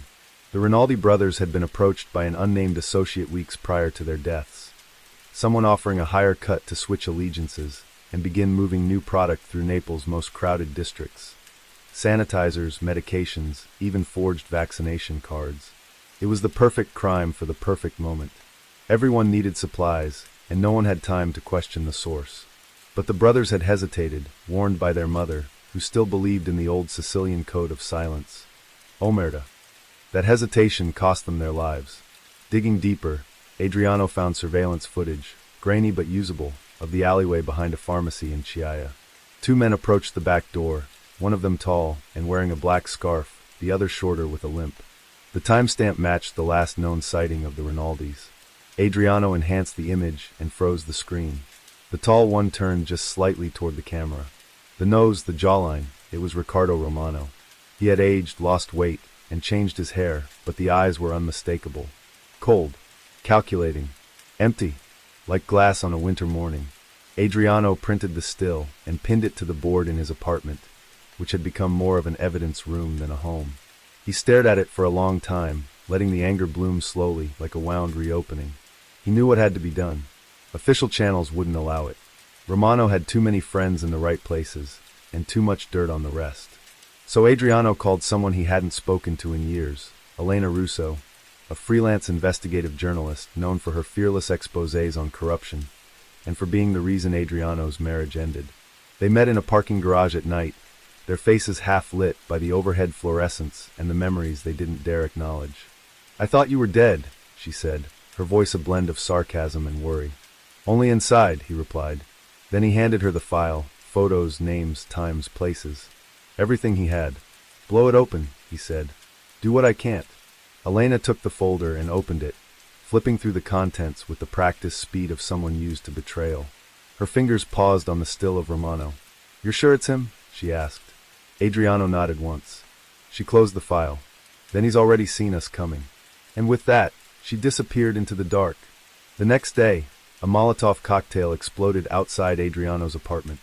No one was hurt, but the message was clear. They knew. Romano knew. The war had begun again, not with bullets in the streets, but with whispers, leaks, and fire. And in Naples, fire always spreads fast. The morning after the explosion, Naples awoke as it always did, with the sound of sirens weaving through the narrow streets, muffled by laundry lines and prayer. But Adriano stood in the blackened hallway of his apartment complex, watching neighbors mutter among themselves, some in fear, some in quiet resentment. To them, he wasn't a hero. He was the reason fire came to their doorstep. This was Naples, after all, where silence was the most valuable currency, and anyone who disturbed that balance brought nothing but trouble. The fire department had already labeled it arson, but there would be no investigation, no arrests. Just another unsolved crime in a city addicted to forgetting. Adriano returned to his scorched door, stepped over broken glass, and collected the half-melted remains of a USB drive, one of several he had distributed in secret to Elena and a handful of others. The plan was in motion, and now the clock was ticking. By that afternoon, Elena's article had gone live, blazing across the digital front pages like a match dropped in dry grass. The Tailor Returns.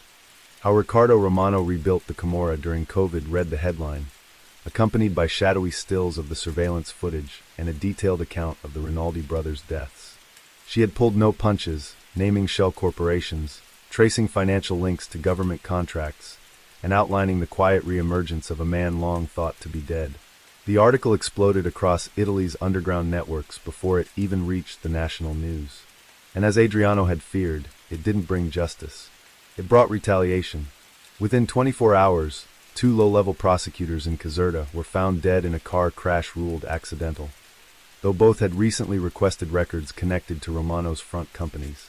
A small-time dealer known to have worked with the Rinaldi brothers was shot execution-style in the outskirts of Pozzuoli. Elena's name began trending, but not for her bravery. Anonymous threats flooded her inbox, her personal data leaked, her apartment door defaced with red spray paint. Zitto o morta. Shut up or die. Adriano moved her to a safe house under a pseudonym, using one of the few favors he had left among the Carabinieri.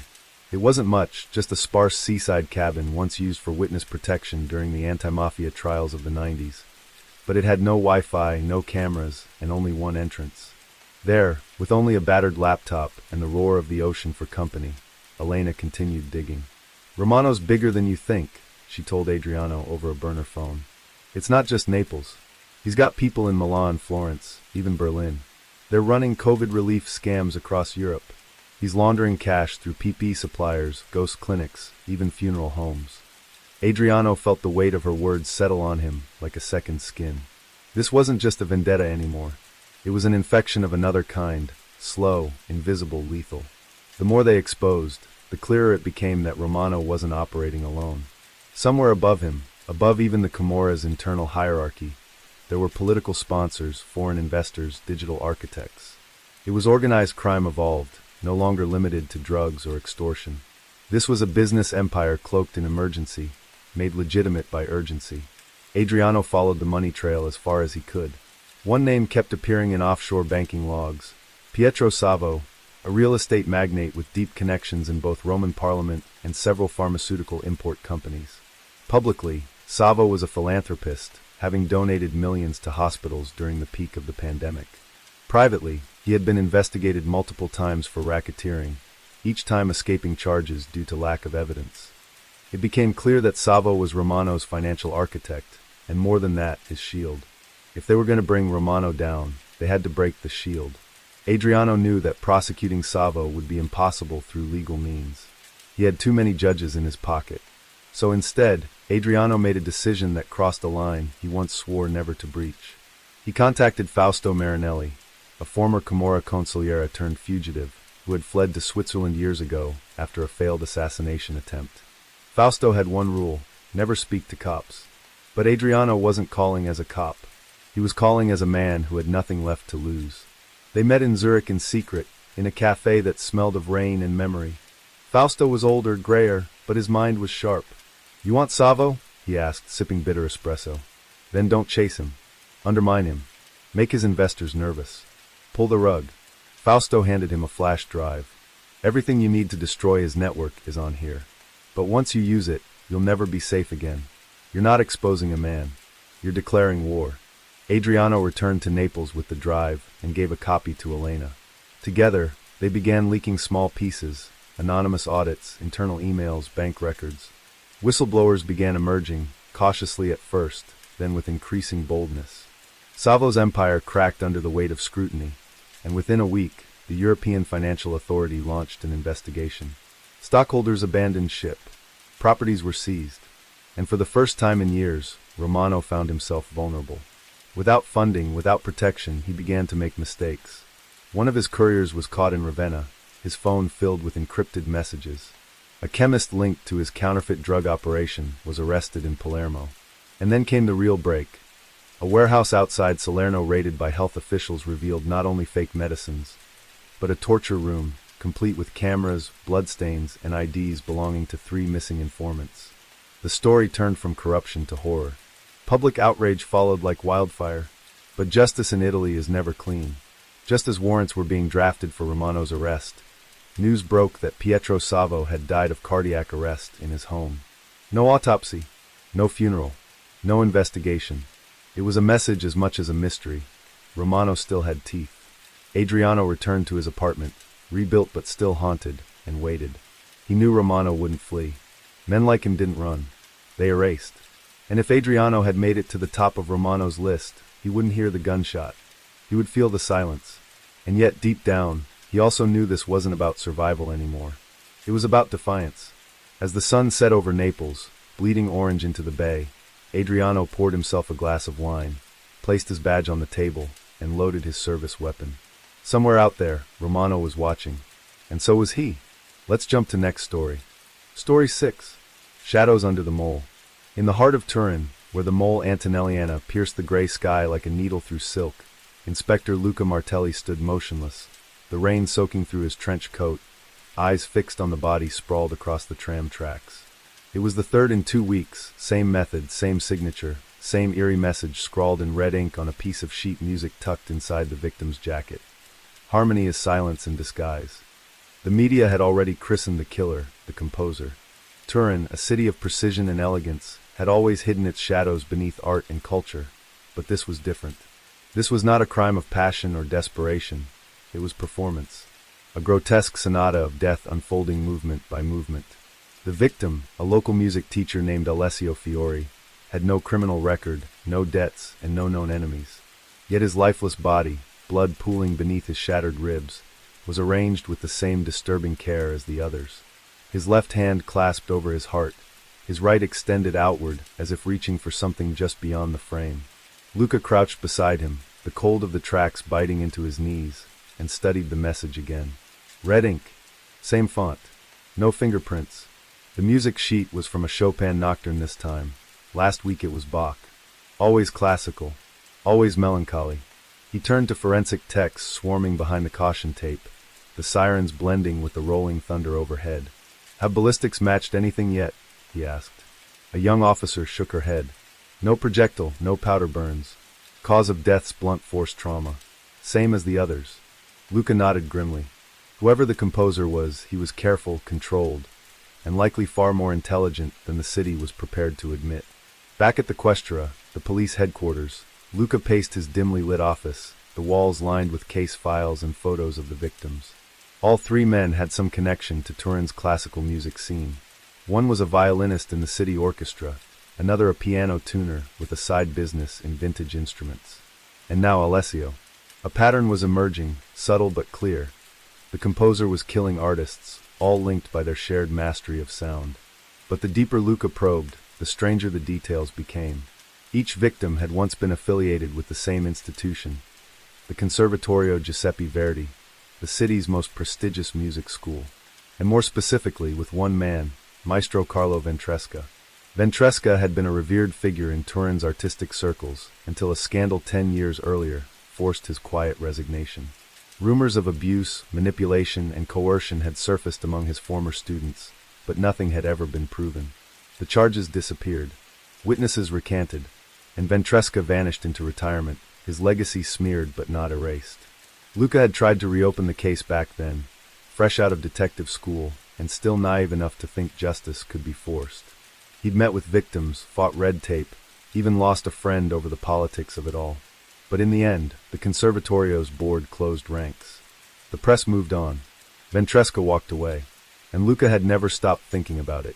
He lit a cigarette, a habit he'd promised to break after his divorce, and stared out the window at the flickering lights of Via P. If the composer was killing Ventresca's former students, was it revenge? Or something more perverse? Performance? Retribution cloaked in art. He pulled the old case file from a cabinet and scanned the names. Alessio Fiori had testified anonymously during the original inquiry. The others had too. All former protégés of the maestro. All silenced in death now, just as they were silenced back then. The thought made Luca's chest tighten. He'd seen vendettas before. Turin had its share of mafia ghosts and political whispers. But this was different. This was intimate. This was personal. The next day, Luca drove to the outskirts of the city, where Ventresca now lived in quiet isolation in a countryside villa that reeked of faded glory. The estate was overgrown, shutters closed, a garden choked with weeds. But music still drifted from inside, soft piano chords, delicate and deliberate. Luca knocked twice. No answer. On the third knock, the music stopped, and the door creaked open to reveal a man in his 70s, silver hair slicked back, his eyes sharp and unsettling. "Inspector Martelli," he said without needing to ask. "I was wondering how long it would take." Luca raised an eyebrow. "You've heard, then?" Ventresca smiled, thin and hollow. "My students are dying. Of course I've heard." He gestured for Luca to enter. Inside, the house was a museum of sound. Gold records, framed scores, photographs of Ventresca with dignitaries, composers, and presidents. But beneath the glamour was dust, disrepair, and something else, regret, maybe, or pride warped by time. Ventresca poured tea, his fingers shaking only slightly. "I assume you suspect I'm involved," he said coolly. Luca didn't deny it. "They were all your students. They all testified. That's more than coincidence." Ventresca sipped his tea and stared into the steam. "The world is filled with men who think punishment can fix the past. But music teaches us otherwise. Sometimes silence is the only answer." Luca leaned forward. "You knew them better than anyone. Is there anyone who might blame them? A former rival? Someone who believed they betrayed you?" Ventresca set his cup down. "Inspector, when a student fails, who is to blame? The student or the teacher?" He didn't wait for an answer. "Whoever is doing this, they believe they are composing justice. And like all composers, they begin with a theme." He looked directly into Luca's eyes. "But beware the coda. That's where the real meaning hides." Luca left the villa with more questions than answers. The composer had chosen his victims with purpose. And now, the pattern suggested a fourth. There were still two other names on the original case file, both former students who had gone on to success elsewhere. One now lived in Berlin. The other, Sofia Rinaldi, had returned to Turin just a month ago to take up a teaching position at the Conservatorio. Luca raced back to the station, heart pounding, and pulled Sofia's address. He called her phone. No answer. He sent officers to the Conservatorio. Empty. She hadn't shown up to teach her class that morning. The storm outside began to worsen, and Luca felt a familiar dread settle in his stomach, the sensation he always felt before a body was found. He grabbed his coat, loaded his weapon, and headed toward the one place he feared might be next. The school. The Conservatorio Giuseppe Verdi stood silent in the storm, its grand columns washed in the flickering glow of streetlights and lightning. As Luca stepped out of his car and pushed through the front gate, the wind tearing at his coat like fingers desperate to hold him back. He moved swiftly through the marble entrance, footsteps echoing through the cavernous hallways that once carried the laughter and ambition of musicians now buried under the weight of tragedy. The building's old bones seemed to groan with each gust of wind, and the soft hum of thunder played like a distant timpani in the background of the unfolding dread. He passed the portraits of composers and founders, their gazes cold and unblinking, and he thought of Sofia, vivacious, brilliant, and outspoken back in her student years, now returned like a ghost to the site of so much buried pain. The door to the main rehearsal room was ajar. Light spilled from within. Luca unholstered his pistol, heart hammering in his chest not from fear but anticipation, a force he had learned to recognize in this line of work as both an ally and a liar. He stepped into the room slowly, clearing corners as his eyes adjusted to the yellowish light cast by hanging chandeliers above.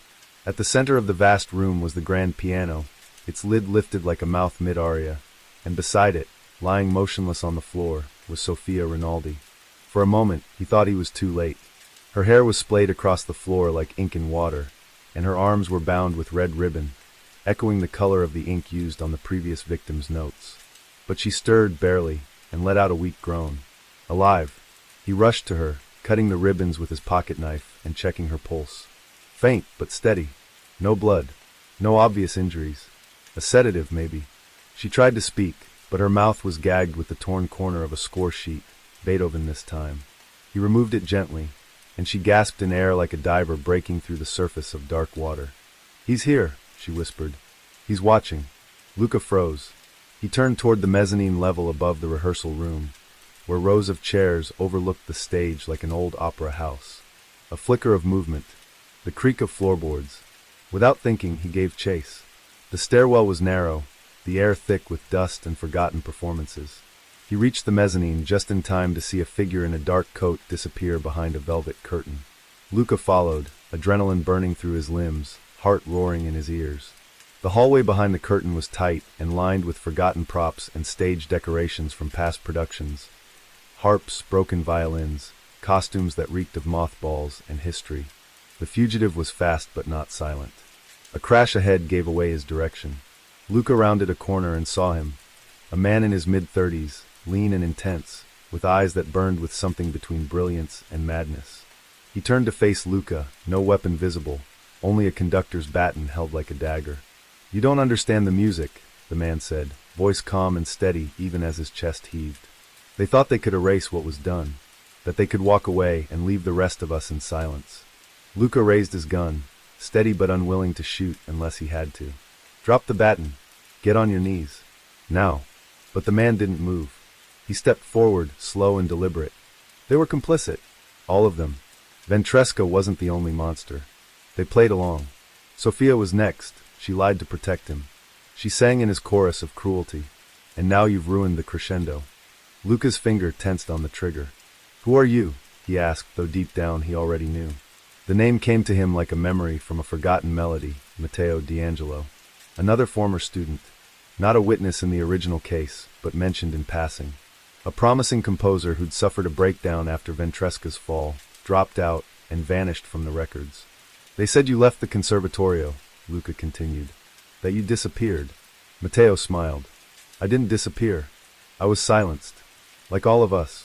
But I found my voice again, and I composed something beautiful out of the dissonance." He took another step, and Luca saw the madness crack the surface of his expression. This wasn't just about revenge. This was obsession. "I needed you to see it," Matteo said. "The inspector. The audience. I knew you'd come." This was the final movement.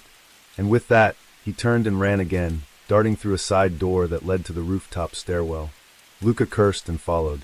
They burst into the open air, the storm now a full crescendo of lightning and rain, the city sprawling below them like an orchestral pit. Matteo stood near the edge, arms spread wide, baton still in hand. "Do you hear it?" he shouted over the wind. "The silence? It's the only thing they can't corrupt." Luca stepped cautiously closer. "You don't have to end it like this. You've made your point." Matteo laughed, a bitter, beautiful sound. "This wasn't a point, Inspector. This was a masterpiece." He turned his back to Luca and walked slowly toward the ledge. "Tell Ventresca the coda is his." And then, without waiting, without pause, he stepped off the roof and vanished into the night. Luca rushed to the edge, but it was too late. Below, Matteo's body lay in a crumpled heap, baton still clutched in his hand. Officers and paramedics arrived minutes later, confirming what Luca already knew. Matteo D'Angelo had ended his performance on his own terms. The composer was dead, but the silence he spoke of now echoed louder than ever through the empty halls of the conservatorio. Inside, Sophia sat wrapped in a blanket, shaking, trying to recall what she could. "He blamed us," she said. "He thought we let it happen, that we didn't do enough to stop Ventresca." Luca sat beside her, exhausted. "Did you?" She didn't answer. Instead, she looked toward the piano, where the baton had been placed gently on the keys like a resting bow after the final note. The rain continued to fall, muffled by the thick walls, and for the first time in weeks, Luca felt something he couldn't quite name. Relief, maybe, or the ache of justice long overdue. But something didn't sit right. He glanced again at the music page Matteo had stuffed in Sophia's mouth. Beethoven's Moonlight Sonata. A strange choice for a final act. Unless, of course, there was one more movement still to come. Let's jump to next story. Story 7. Shadows over Lazio. In the quiet pre-dawn hours of a late October morning, the city of Rome stirred under a heavy blanket of fog that seeped through the ancient streets of Lazio like a creeping secret. The cobblestones glistened faintly from a recent drizzle, reflecting the dim amber glow of the street lamps, which flickered hesitantly, as if reluctant to expose what lay beneath. Detective Marco Bellini sat behind the wheel of his weathered Alfa Romeo, the engine idling softly as he stared out toward the imposing silhouette of Villa Borghese, where the first call had come just moments ago. The message was terse, almost clinical, a high-profile disappearance at one of Rome's most exclusive art galleries. The victim was Elena Moretti, a prominent art curator known for her sharp mind and even sharper tongue, last seen the previous evening at a gala held in the gallery's Renaissance wing. Now her car was found abandoned near the Tiber River with no sign of her, save for a single cryptic clue, a torn page from an ancient manuscript bearing an unfamiliar symbol. half burnt as if hurriedly discarded. Marco pulled his coat tighter against the chill, the familiar weight of responsibility pressing down on him like the centuries-old stones of the city itself. He wasn't new to cases steeped in mystery, but this one felt different, more personal, more tangled. Elena's disappearance wasn't just a simple missing person case. It was the opening act of a play written in shadows and whispers, a script that had been unfolding silently for decades beneath the surface of Rome's glittering cultural facade. As he stepped out into the misty street, the scent of damp earth mingled with the distant aroma of roasting chestnuts from a vendor's cart, grounding him momentarily before the storm of his thoughts surged again. His first stop was the gallery, an architectural gem that housed some of Italy's rarest treasures, a place where history and beauty danced dangerously close to greed and obsession. Inside, the gallery was eerily quiet, the usual buzz of art lovers replaced by a tense hush. The curator's office was untouched, papers scattered as if disturbed in haste, and on the polished mahogany desk lay Elena's phone, still buzzing silently with unread messages. Marco's gaze fell on the torn manuscript page pinned beneath a heavy crystal paperweight. The symbol, a twisted knot of lines and curves, seemed archaic, belonging perhaps to a forgotten sect or an underground society whispered about in Rome's darkest corners. He pocketed the page carefully, sensing it was more than just a clue. It was a key. The gallery's security footage offered little comfort. The cameras around the Renaissance wing showed Elena arriving alone, entering the exhibit room, and then nothing. A 20-minute blackout in the system coincided perfectly with her disappearance, as if someone had meticulously planned every move. Marco's partner, Lucia Conti, a sharp-eyed analyst with a knack for decoding patterns, met him near the entrance. Her expression was grave but determined. "This wasn't random," she said, scrolling through the footage on her tablet. "Someone wanted her gone. But not just anyone. Look here." She pointed to a shadowy figure lurking near the gallery's rear exit, cloaked in a dark trench coat and hat pulled low. "And they knew the security blind spots." Marco nodded slowly. "This feels like a warning." His mind raced back to the whispered rumors about the so-called Lazio Circle, a secret cabal rumored to manipulate the city's cultural heritage for profit and power. The manuscripts, the rare artworks, even the political connections, they all intertwined like strands of a sinister web. Elena, outspoken and fearless, had been threatening to expose them. Back at the police station, the interrogation room awaited its next occupant. Marco and Lucia sat across from an anxious art dealer named Vittorio Salvi, known to have close ties with some of Rome's most influential figures. Vittorio's face was pale, beads of sweat forming despite the cool air-conditioned room. "We're not here to accuse Vittorio," Marco began carefully, "but we need to know if Elena confided in anyone about threats or unusual meetings recently."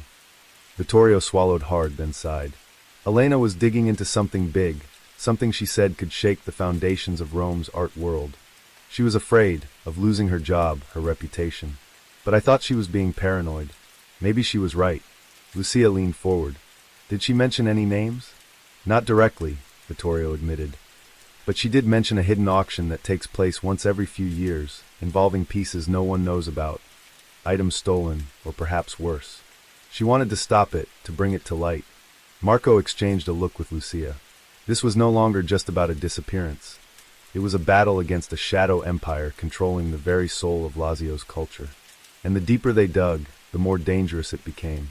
The night grew darker outside as Marco left the station, the weight of the case pressing harder. He lit a cigarette, watching the smoke curl upwards like the mysteries he was about to unravel. Somewhere in the city's labyrinth of alleyways, someone was watching, waiting to strike again. And he knew, without doubt, that Elena Moretti's story was only just beginning. The next morning dawned gray and heavy with rain, the kind that blurred the edges of Rome's ancient monuments and made the city feel like a fading dream. Detective Marco Bellini stood at the edge of the Tiber River, where Elena Moretti's abandoned car had been found, its sleek black frame coated with droplets that gleamed under the weak light. Forensics had combed the vehicle overnight, but the evidence was sparse.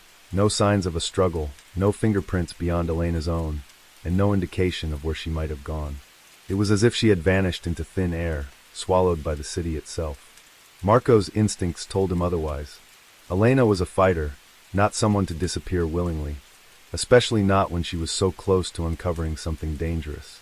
Back at the precinct, the pressure was mounting. The media had caught wind of the case, turning it into a spectacle, and political figures were already whispering about potential scandals that could erupt from the art world's underbelly. Marco and Lucia worked tirelessly, piecing together Elena's last days from fragmented testimonies and cryptic messages found on her phone. One recurring theme emerged, a name: Il Corvo, the Crow. A shadowy figure mentioned repeatedly in encrypted emails and veiled conversations, rumored to be the mastermind behind the illicit auctions Vittorio Salvi had hinted at. But no one seemed to know who or what Il Corvo really was: a ghost, a code name, or a person pulling strings from the shadows. Determined to find answers, Marco reached out to an old contact, Father Angelo, a priest with deep roots in Rome's underground, known for his discreet knowledge of the city's secrets and its people. The church's ancient walls had witnessed centuries of secrets, and Father Angelo had a reputation for understanding those who lived on the margins, the forgotten, and the dangerous. Meeting him in the quiet sanctuary of Santa Maria in Trastevere, Marco hoped to glean insight into the mysterious symbol on the manuscript page and the elusive Il Corvo. Father Angelo examined the torn page with a furrowed brow, the candlelight flickering across his lined face. "This," he said softly, "is the mark of an old brotherhood, a secret society dating back to the Renaissance.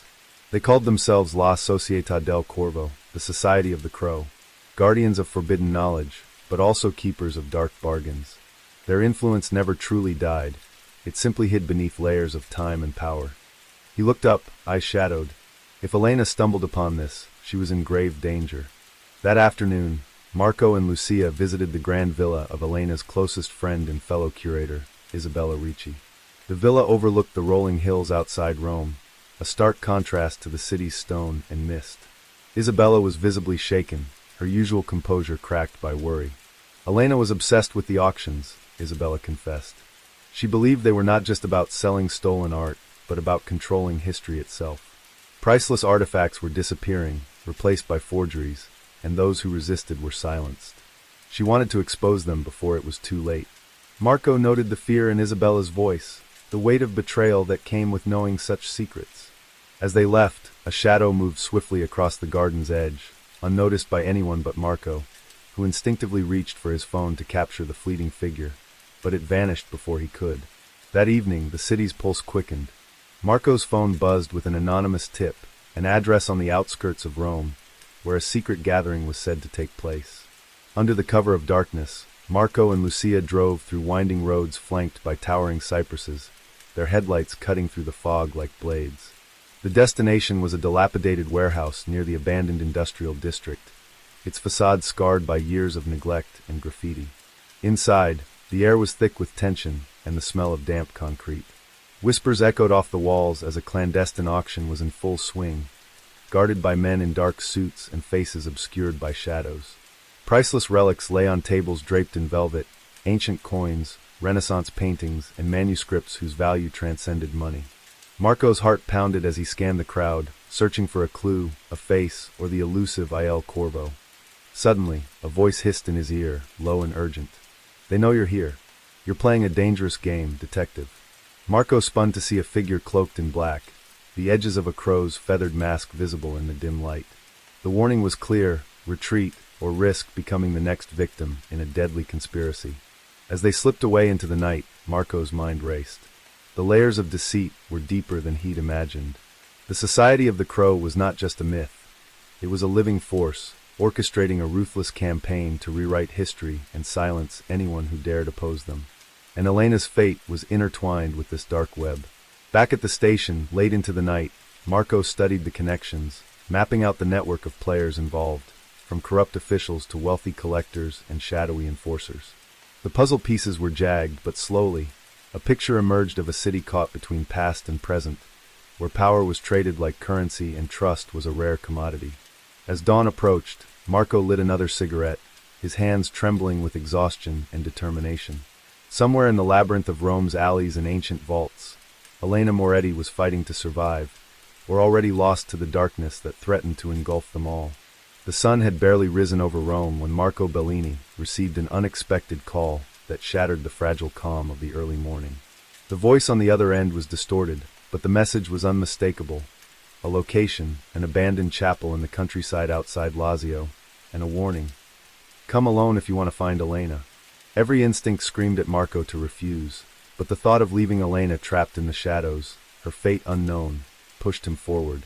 He knew the path ahead was a perilous one, a dance with shadows where trust was scarce and danger lurked in every corner.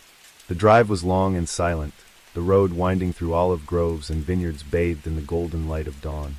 Arriving at the chapel, its cracked stone facade wrapped in creeping ivy, Marco felt the weight of history pressing down, the silence thick with secrets. The door creaked open with a reluctant groan, revealing a dim interior strewn with faded tapestries and dust-choked pews. He stepped inside cautiously, senses alert to any sign of movement. Suddenly, footsteps echoed behind him. Turning, Marco found himself face to face with a figure emerging from the shadows, a woman whose eyes burned with fierce determination. It was Elena. Her clothes were torn, and exhaustion marked her pale face, but the fire in her gaze was unmistakable. "You shouldn't have come," she whispered, voice strained. "They've been watching me, hunting me since I uncovered the truth." Elena revealed the full extent of the conspiracy. The Society of the Crow was far more than an obscure relic of history. It was a powerful syndicate controlling political and cultural institutions across Italy, ensuring their grip on priceless artifacts and historical narratives remained unchallenged.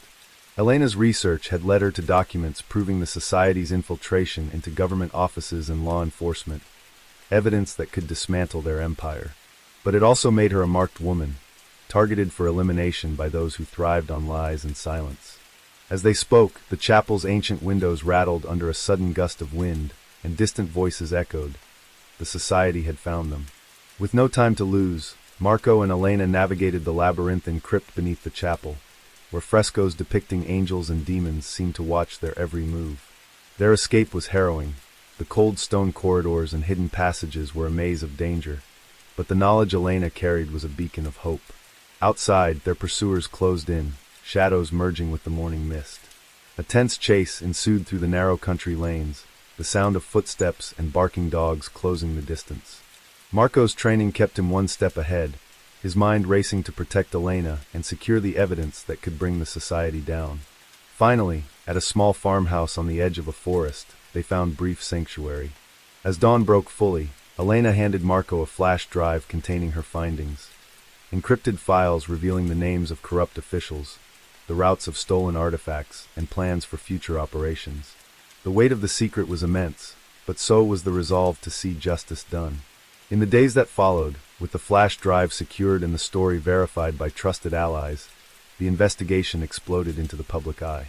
Raids were carried out across Rome and Lazio, uncovering hidden vaults filled with stolen treasures and arresting key figures in the Society's network. The revelations sent shockwaves through Italy's political and cultural landscape, exposing decades of corruption and betrayal. Yet, despite the victories, Marco knew the battle was far from over. The Society of the Crow was a hydra, its head severed only to grow anew in darker forms. But with Elena's courage and the law on their side, there was hope that the shadows could be pushed back, that the true history, untainted and free, could finally be reclaimed. As Marco watched the sun set over Rome, casting long shadows across the city's ancient stones, he felt a quiet resolve. The price of truth was high, but it was a price worth paying. For Elena, for the victims silenced by fear, and for a city whose soul was worth saving from the darkness. Let's jump to next story. Story 8. Shadows over Riga. The chill of early autumn clung to the narrow cobblestone streets of Riga as Detective Ilse Jansons pulled her coat tighter against the biting wind. The city's medieval heart was draped in fog, the damp air mixing with the faint scent of wood smoke from nearby cafes. But beneath the serene facade of old buildings and ornate spires, something sinister stirred, a darkness twisting through the shadows of Latvia's capital. Ilse had been called to the scene of a gruesome discovery in the district of Moskva's forestate, an area known for its mix of gritty industry and faded grandeur. The body of a young man lay sprawled across the cracked pavement, his face frozen in a silent scream, eyes wide open as if staring into a nightmare beyond the grave. There were no immediate clues, no signs of struggle or theft, no witnesses willing to talk, just the cold reality of a life violently ended. Ilse had seen her share of death, but this case felt different. The victim, Mareks Kalnins, was no ordinary target. A rising investigative journalist, Mareks had been chasing leads that rubbed against powerful forces in Riga, organized crime syndicates entwined with corrupt politicians and businessmen. His last article, never published, had promised to expose a sprawling network of human trafficking and illicit trade running through the Baltic region. Now, with Merrick silenced, the fragile threads of justice seemed poised to unravel into darkness. Back at the station, Ills sat surrounded by the buzz of phones and murmurs of officers piecing together the puzzle. Merrick's apartment had been ransacked, his computer smashed, and files missing. Yet in the chaos, a small, battered notebook remained, filled with cryptic notes and names written in a hurried hand. Among them was one that stood out, the Black Lotus, a name whispered in the underworld, associated with a shadowy criminal organization known for ruthless efficiency and a reach that extended beyond Latvia's borders. Ills knew that to catch Merrick's killer, she had to dive headfirst into the labyrinth of Riga's underbelly, a world where loyalty was bought and lives were currency. Her partner, Edgars, leaned over the table, tracing a map of the city with a finger. The Black Lotus controls the docks and the old warehouses near the Daugava River. If Merrick's was onto them, maybe he found something in those places. His tone was grim but determined, the kind of resolve forged by years of walking the thin line between law and chaos. That night, under the cover of darkness, Ills and Edgars slipped through the misty alleys near the port, where rusted cranes cast long, skeletal shadows over the water. The air smelled of salt and decay, and distant horns of cargo ships echoed like mournful cries. They reached a warehouse with boarded windows, the only light coming from a faint glow leaking through cracks in the walls. Inside, crates stamped with foreign markings were stacked high, the silence broken only by the scuffle of rats and the faint murmur of voices. Ill's heart raced as she pressed her back against the cold metal door, listening. Somewhere deeper inside, deals were being made, secrets traded in hushed tones. A glimpse through a crack showed men exchanging bundles of cash and packages wrapped in black plastic. This was no ordinary smuggling ring. These were the tendrils of the Black Lotus. But before Ills could react, a floorboard creaked beneath her boot, and the men's heads snapped toward the sound. Panic surged through her veins. She and Edgars sprinted back into the night, shadows swallowing their escape. Back at the precinct, the danger was clear. The Black Lotus was watching, and they would stop at nothing to protect their empire. Ills knew Merrick's death was only the beginning. The notebook hinted at a deeper conspiracy, involving officials in Riga's city council and a planned shipment that could bring devastation to the city's already fragile streets. To unravel this web, Ills would need allies she could barely trust, from street informants to disgraced politicians, anyone with a stake in bringing the Black Lotus to light. Days bled into nights as Ills pored over evidence, each new lead uncovering more layers of deceit. She met with Inga, a former Black Lotus courier turned informant, whose fear was as palpable as her hope for redemption. Inga revealed whispers of a secret auction where human lives were traded like commodities, a horrifying market hidden beneath the guise of legitimate business. It was there, Inga claimed, that Merrick's had planned to infiltrate, armed with proof and a desperate hope to expose the cruelty once and for all. But time was running out. The city's undercurrents were shifting violently, and Ills felt the walls closing in. Phone calls she couldn't trace, shadowed figures lurking near her apartment, and cryptic threats whispered through back channels warned that the Black Lotus was closing its net. Merrick's had lit a fuse that threatened to blow apart the fragile peace, and Ills was standing at the center of the blast. The night had deepened, and Riga's streets had slipped into uneasy silence, but Ills Jansant's mind was a tempest of racing thoughts and fractured clues. Each new discovery pulled her deeper into a shadowy web spun by the Black Lotus, a network so intricate and far-reaching that it seemed impossible to unravel without losing herself in the process. The whispered names she encountered, businessmen, politicians, even law enforcement officers, blurred together into a confusing mosaic of betrayal. She sat in the precinct's dimly lit interrogation room, staring at a photograph of Merrick's Kalmans, his intense eyes seeming to challenge her to finish what he had started. The notebook she'd recovered held faint promises of hope, but was encoded in a maddening cipher, the key to which seemed lost in Merrick's chaotic notes. The informant, Inga, had provided a lead so chilling it haunted Ills every waking moment. A secret auction held deep beneath the old Riga Cathedral's crypt, where victims were sold under the pretense of shadow business deals. The Black Lotus grip on the city was more brutal and systematic than Ills had ever imagined, their cruelty masked by the veneer of respectable society.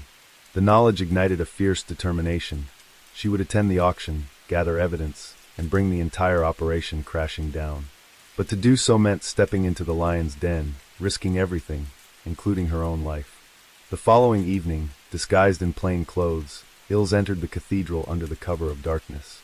The heavy stone walls echoed with the faintest whispers of history, but beneath the grand altar lay a narrow staircase winding into the bowels of the earth. As she descended, the air grew thick with dampness and the metallic scent of fear. Flickering lanterns revealed a network of tunnels where shadowy figures moved silently, their faces obscured by masks. Ilse's pulse pounded as she slipped into a corner, her camera ready, her breath held tight in her chest. The auction began with a cold efficiency, voices bidding for people, their lives reduced to price tags in euros, their fates sealed in whispered transactions. Ilse's stomach churned with a mix of rage and sorrow, but she stayed hidden, capturing every moment on film. Suddenly, a familiar figure emerged from the shadows, a man with a scar trailing down his cheek, known in the underworld as the Wolf, a feared lieutenant of the Black Lotus. Ilse recognized him from a grainy surveillance photo Merrick's had shown her before his death. Her heart clenched. Exposure meant death, but retreat meant losing everything. In that moment, her presence was discovered. A hand grabbed her arm with brutal force, dragging her into the open. The room fell silent as masked men encircled her, their cold eyes studying the woman who dared to infiltrate their sanctuary. The Wolf's voice was low and menacing. "You think you can bring us down, detective? Merrick's was a fool. You will be no different." But Ilse was no ordinary victim. Years on the force had hardened her resolve. With a sudden burst of strength, she broke free and sprinted through the labyrinth of tunnels, chased by enraged men. She stumbled into a narrow passage, the sound of footsteps closing in behind her, until at last, bursting into the chilly night air, she vanished into the labyrinthine streets of Riga. The escape was only the beginning of a brutal game. The Black Lotus retaliated with calculated cruelty. Anonymous threats left at her doorstep, the disappearance of key witnesses, and a relentless smear campaign targeting her credibility. But Ilse pressed on, her every move shadowed by danger. She reached out to old contacts in Interpol and the Baltic Security Services, forming a fragile coalition determined to expose the network. As the pressure mounted, so did the stakes. A daring raid on a Black Lotus safe house uncovered horrifying evidence: chains, forged documents, and ledgers detailing transactions that linked the syndicate directly to high-ranking officials in Riga's government. The revelation sent shockwaves through the city, but the Black Lotus was quick to respond with violence and intimidation, turning the streets into a battleground. In a tense meeting with Edgar's, Ilse's trusted partner, the weight of their mission settled heavily between them. "They're not just criminals," Edgar said grimly. "They're predators who will stop at nothing. If we don't act fast, more innocent lives will be lost." Ilse nodded, eyes burning with determination. "Then we take the fight to them, expose every secret, bring the city to light, no matter the cost." The final confrontation loomed on the horizon, a perilous reckoning between justice and corruption, where the fate of Riga's soul hung precariously in the balance. Ilse knew the path ahead was shrouded in peril, but with Merrick's memory driving her forward and the truth as her weapon, she was ready to face the darkness and break the chains that had bound her city for too long. Let's jump to next story. Story 9. Shadows over Budapest. The pale winter light barely penetrated the narrow streets of Budapest as Detective Zoltán Kovács stood outside the crumbling facade of an old tenement building in Jászberény, the city's notorious 8th district. The air was thick with a damp chill, and the faint echoes of distant trams clattered over the cobblestones. Yet beneath the familiar hum of everyday life lurked a sinister undercurrent. Zoltán had been called to investigate a brutal murder, a case that would unravel more than just the life of its victim. Lying inside a squalid apartment was the body of István Horváth, a well-known whistleblower who had recently exposed a major corruption scandal implicating influential figures within Hungary's business elite and political circles. His throat was slashed, but the silence surrounding his death screamed of a deeper conspiracy. Budapest in 2020 was a city caught between its rich history and a modern struggle for power. The economic pressures and political unrest created fertile ground for clandestine deals, illicit money flows, and violent reprisals. István's revelations had threatened to topple powerful networks that had woven themselves into the very fabric of the capital's governance. Now, with his murder, a chilling message was sent to anyone daring to speak out: silence at all costs. Zoltán felt the weight of this unspoken threat settle on his shoulders as he surveyed the sparse crime scene. The room was untouched, almost staged, save for a small, burned-out cigarette and a torn page from Istvan's journal, scrawled with cryptic notes referencing Project Balaton, and names that sparked recognition among those familiar with Budapest's shadow world. As he stepped back onto the icy streets, Zoltan was acutely aware that this investigation would pull him into a tangled web of deceit that stretched far beyond the borders of Jotzeferos. His partner, Esther, a sharp and relentless investigator with a reputation for uncovering hidden truths, joined him, her eyes scanning the crowd gathering nearby. "This isn't just a random act," she said quietly. "Istvan was killed because he was getting too close. We're dealing with people who have everything to lose." The pair delved into the dark corners of the city, from smoky underground clubs where deals were made in whispers, to the marble halls of Budapest's political institutions. Each lead was a thread that pulled them deeper into the heart of corruption, where loyalties were bought and sold with chilling efficiency. They uncovered a network tied to Project Balaton, a large-scale real estate development scheme masking money laundering and bribery at levels that shook the foundation of the city's elite. Businessmen with ties to organized crime, politicians with hidden offshore accounts, and law enforcement officers willing to look the other way, all formed a fragile alliance of convenience, united by greed and fear. Zoltan felt the growing pressure as his own safety was compromised. Anonymous threats began arriving, typed messages on his phone, suspicious cars parked outside his apartment, and shadowy figures following his movements. The murder of Istvan Horvath was merely the beginning. With every step closer to the truth, the danger escalated, but the detective's resolve hardened. He knew that to honor the memory of the slain whistleblower, he had to expose the rot eating at Budapest's core. Their breakthrough came unexpectedly when a low-level informant from the construction company involved in Project Balaton agreed to talk, revealing documents and recordings that provided irrefutable evidence of kickbacks, fraud, and illicit contracts. The informant, terrified yet desperate for justice, painted a grim picture of a city where corruption was systemic, and violence was the tool used to maintain silence. Zoltan and Esther realized the case was no longer just about a single murder, but a battle to reclaim their city from shadows threatening to consume it. As the winter deepened, the investigation reached a boiling point. Meetings with secretive witnesses, covert surveillance, and late-night stakeouts brought Zoltan face-to-face with some of Budapest's most dangerous players. The detective found himself wrestling not only with external threats, but also the internal dilemmas of a justice system compromised by those it was meant to serve. His partnership with Esther became his anchor in a storm of deceit, their shared determination to break the cycle of violence driving them forward despite the mounting risks. Amid the labyrinthine streets of Budapest, under the watchful eyes of statues and ancient bridges, a reckoning was coming. The line between friend and foe blurred, and Zoltan realized that in this city, truth was the most dangerous weapon of all.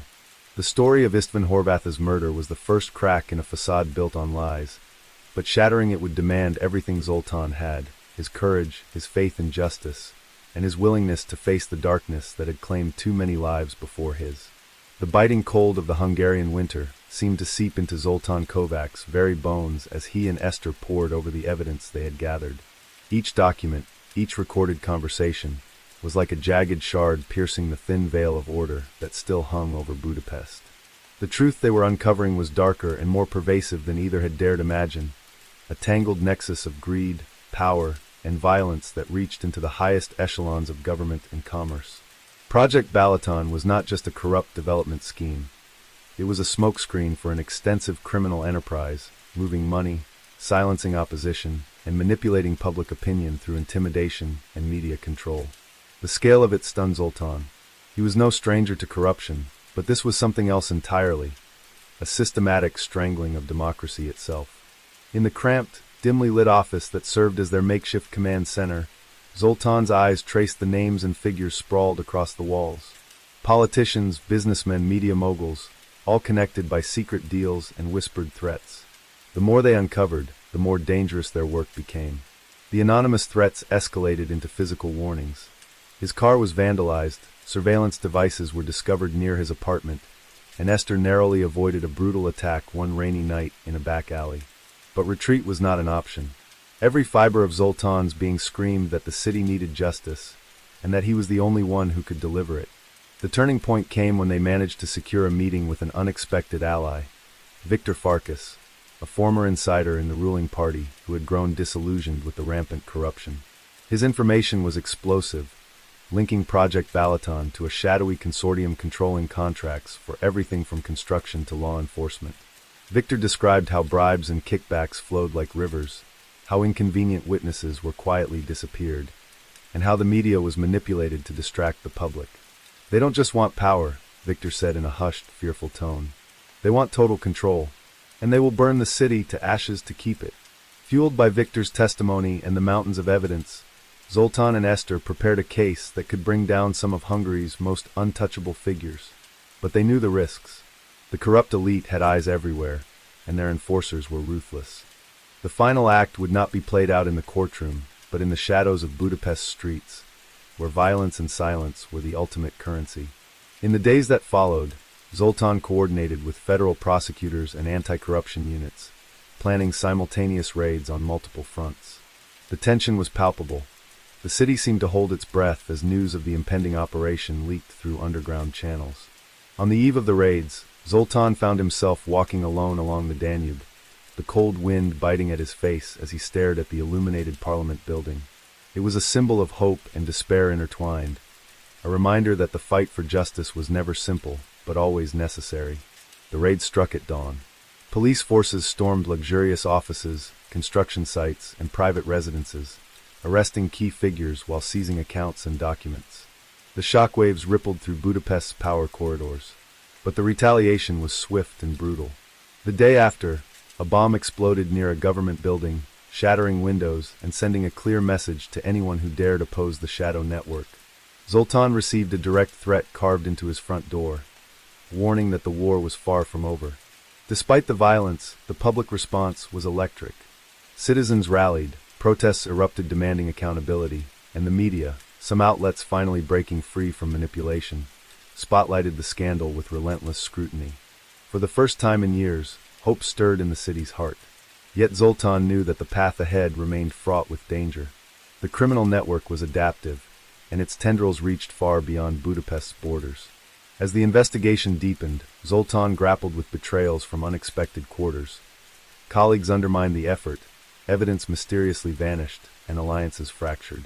In a city where loyalty was often bought, the detective's faith in justice was his only compass. He and Esther worked late into the night, driven by a vision of a future where truth prevailed, where the shadows no longer held dominion over the city.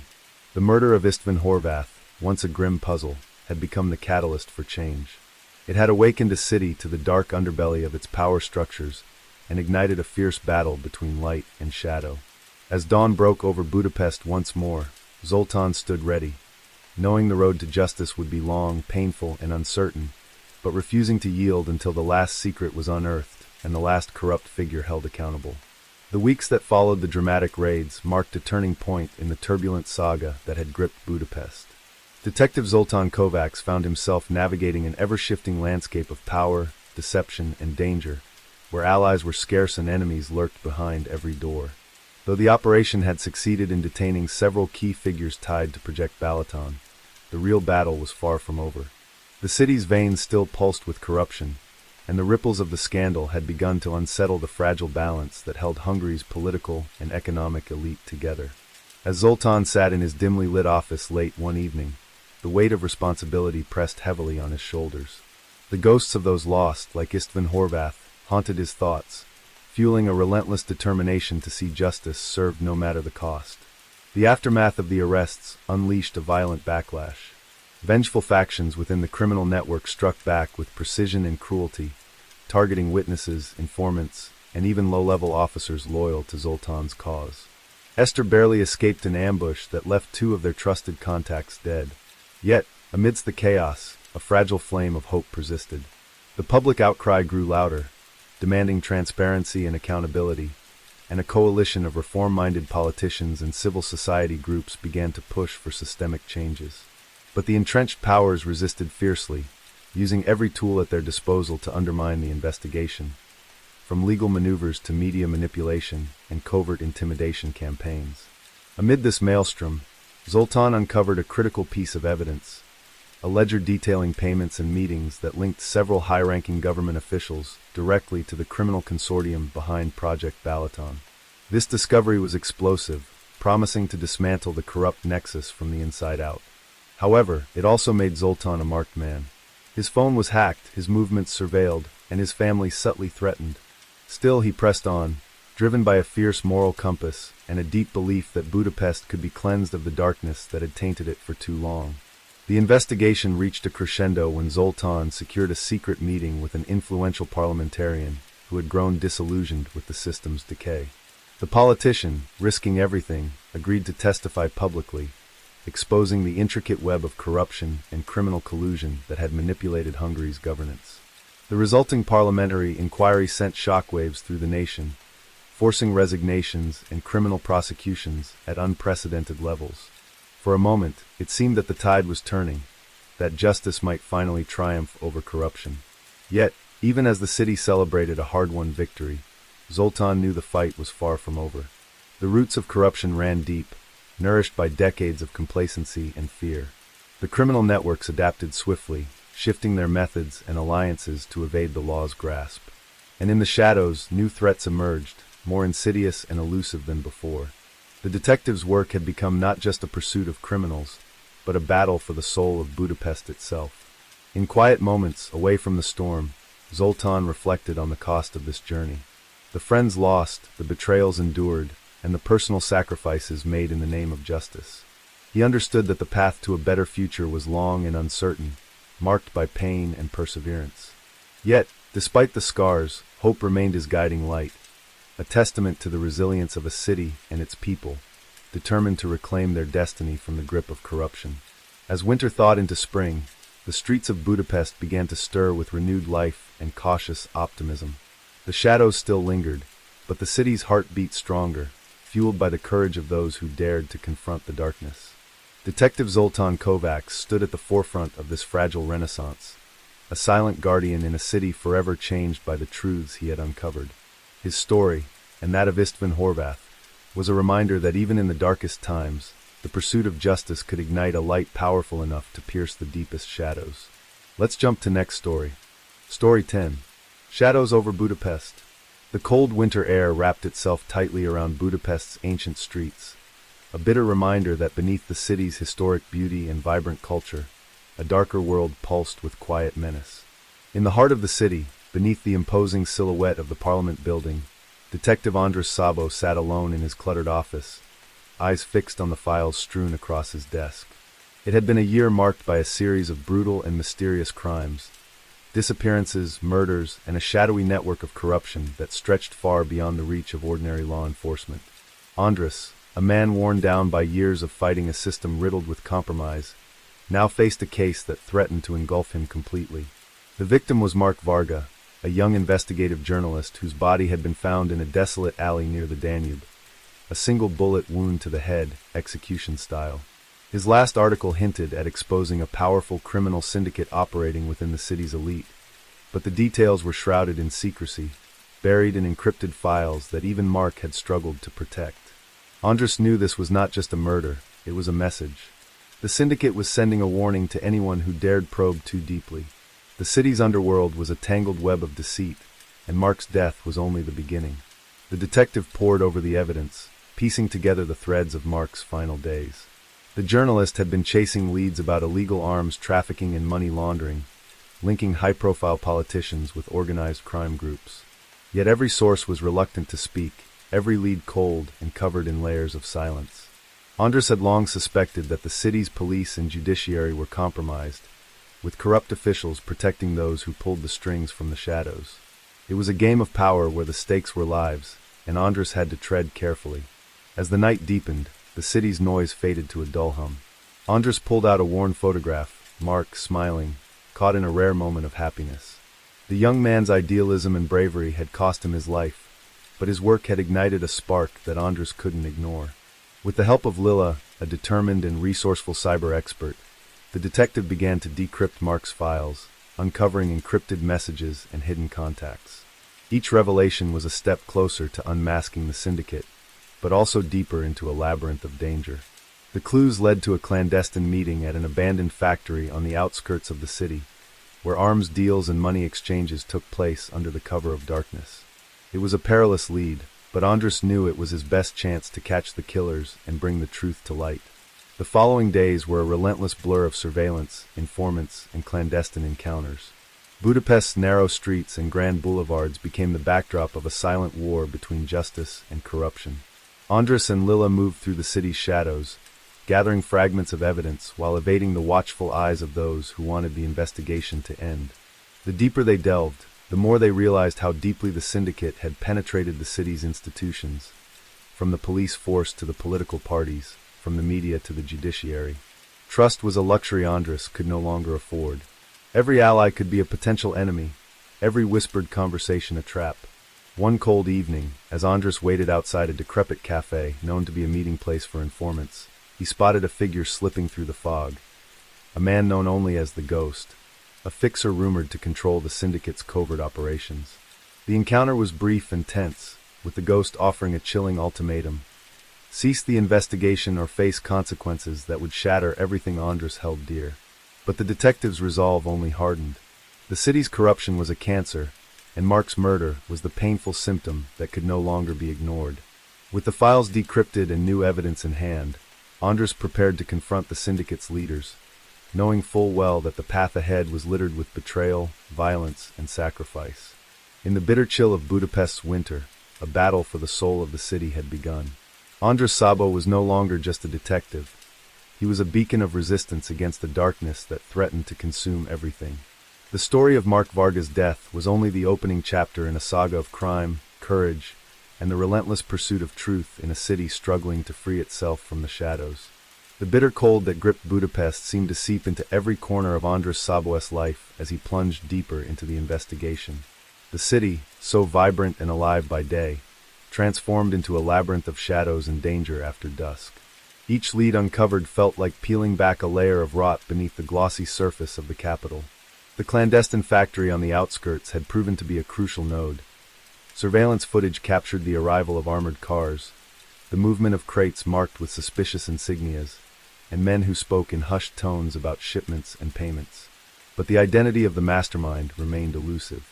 Andres and Lila worked tirelessly, decrypting coded messages and tracking financial flows through a maze of shell companies and offshore accounts. The corruption they discovered was not confined to Hungary alone. It was part of a sprawling network that spanned the continent, connecting Budapest's criminal underbelly to powerful players in Western Europe. Every new piece of information tightened the noose, but it also escalated the risks. Andres felt the pressure mounting as anonymous threats began to appear. Notes left on his windshield, strange phone calls, a shadowy figure lurking near his home. Yet what troubled him most was the realization that someone inside the police force was feeding information to the syndicate. Trust was eroding fast, and paranoia gnawed at his every move. Even his closest colleagues, once pillars of support, had become distant, their loyalty uncertain. He confided in only a handful: Lila, whose sharp mind and unwavering commitment were his anchor, and an old friend from the prosecutor's office, Judith, who shared his conviction that justice had to prevail despite the cost. The case took a personal turn when Andres discovered that Mark Varga's investigation had touched on his own family's past. Documents surfaced suggesting that his late father, a respected judge, had been on the verge of exposing similar corruption years ago, before his sudden and mysterious death. The parallels between past and present were haunting. It became clear that the syndicate's roots reached deep into Hungary's history, flourishing in the shadows of political upheaval and systemic inertia. Andres was no longer just fighting criminals. He was challenging a legacy of silence and complicity that had shaped his country's destiny. The weight of this knowledge steeled his resolve. Failure was not an option. One fateful night, Lila intercepted a communication that set the stage for a risky operation.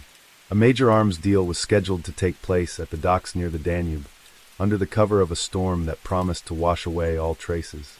The syndicate's top enforcers would be present, along with the elusive figure known only as the Architect, the mastermind behind the sprawling criminal enterprise. Andres prepared his team carefully, knowing that this confrontation could either break the syndicate or bury them all in ruin. The operation required precision, stealth, and above all, courage. As the rain began to fall and the city braced for a tempest, Andres felt the familiar mix of dread and determination. The night would test everything he had fought for: his faith in justice, his trust in those around him, and his own limits as a man. The raid at the docks was a clash of shadows and chaos. Armed men emerged from the gloom, exchanging gunfire with police units while containers were hastily searched. Andres moved through the melee with practiced focus, chasing whispers of the architect's presence. It was a perilous game of cat and mouse, every step fraught with danger. When he finally cornered the shadowy figure, the truth was more devastating than he had imagined. The architect was not a faceless villain, but a respected politician, a man who wielded power with a veneer of legitimacy, manipulating both sides of the law for personal gain.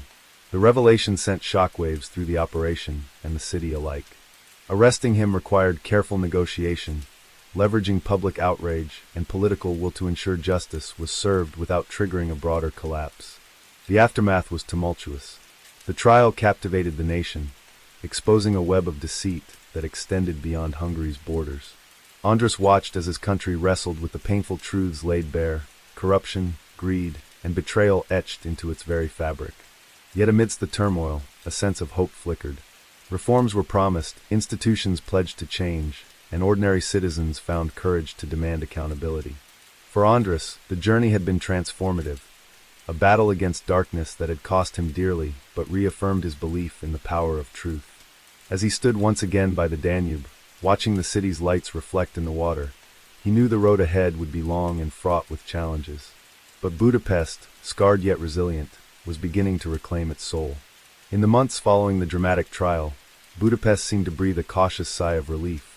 Yet beneath the surface, the city remained a complex battleground of power and influence. The conviction of the architect had shaken the foundations of the elite, but it had not eradicated the shadows that clung stubbornly to every corner of Hungarian society. Detective Andres Szabo found himself thrust into a new role, not just as an investigator of crimes, but as a reluctant symbol of resistance against systemic corruption. His name became known beyond the police precincts, whispered in cafes and corridors as the man who dared to challenge the untouchable. But with notoriety came new threats, more veiled and insidious than before. Andres learned that in the war between justice and corruption, victory was never absolute, and vigilance was the only safeguard.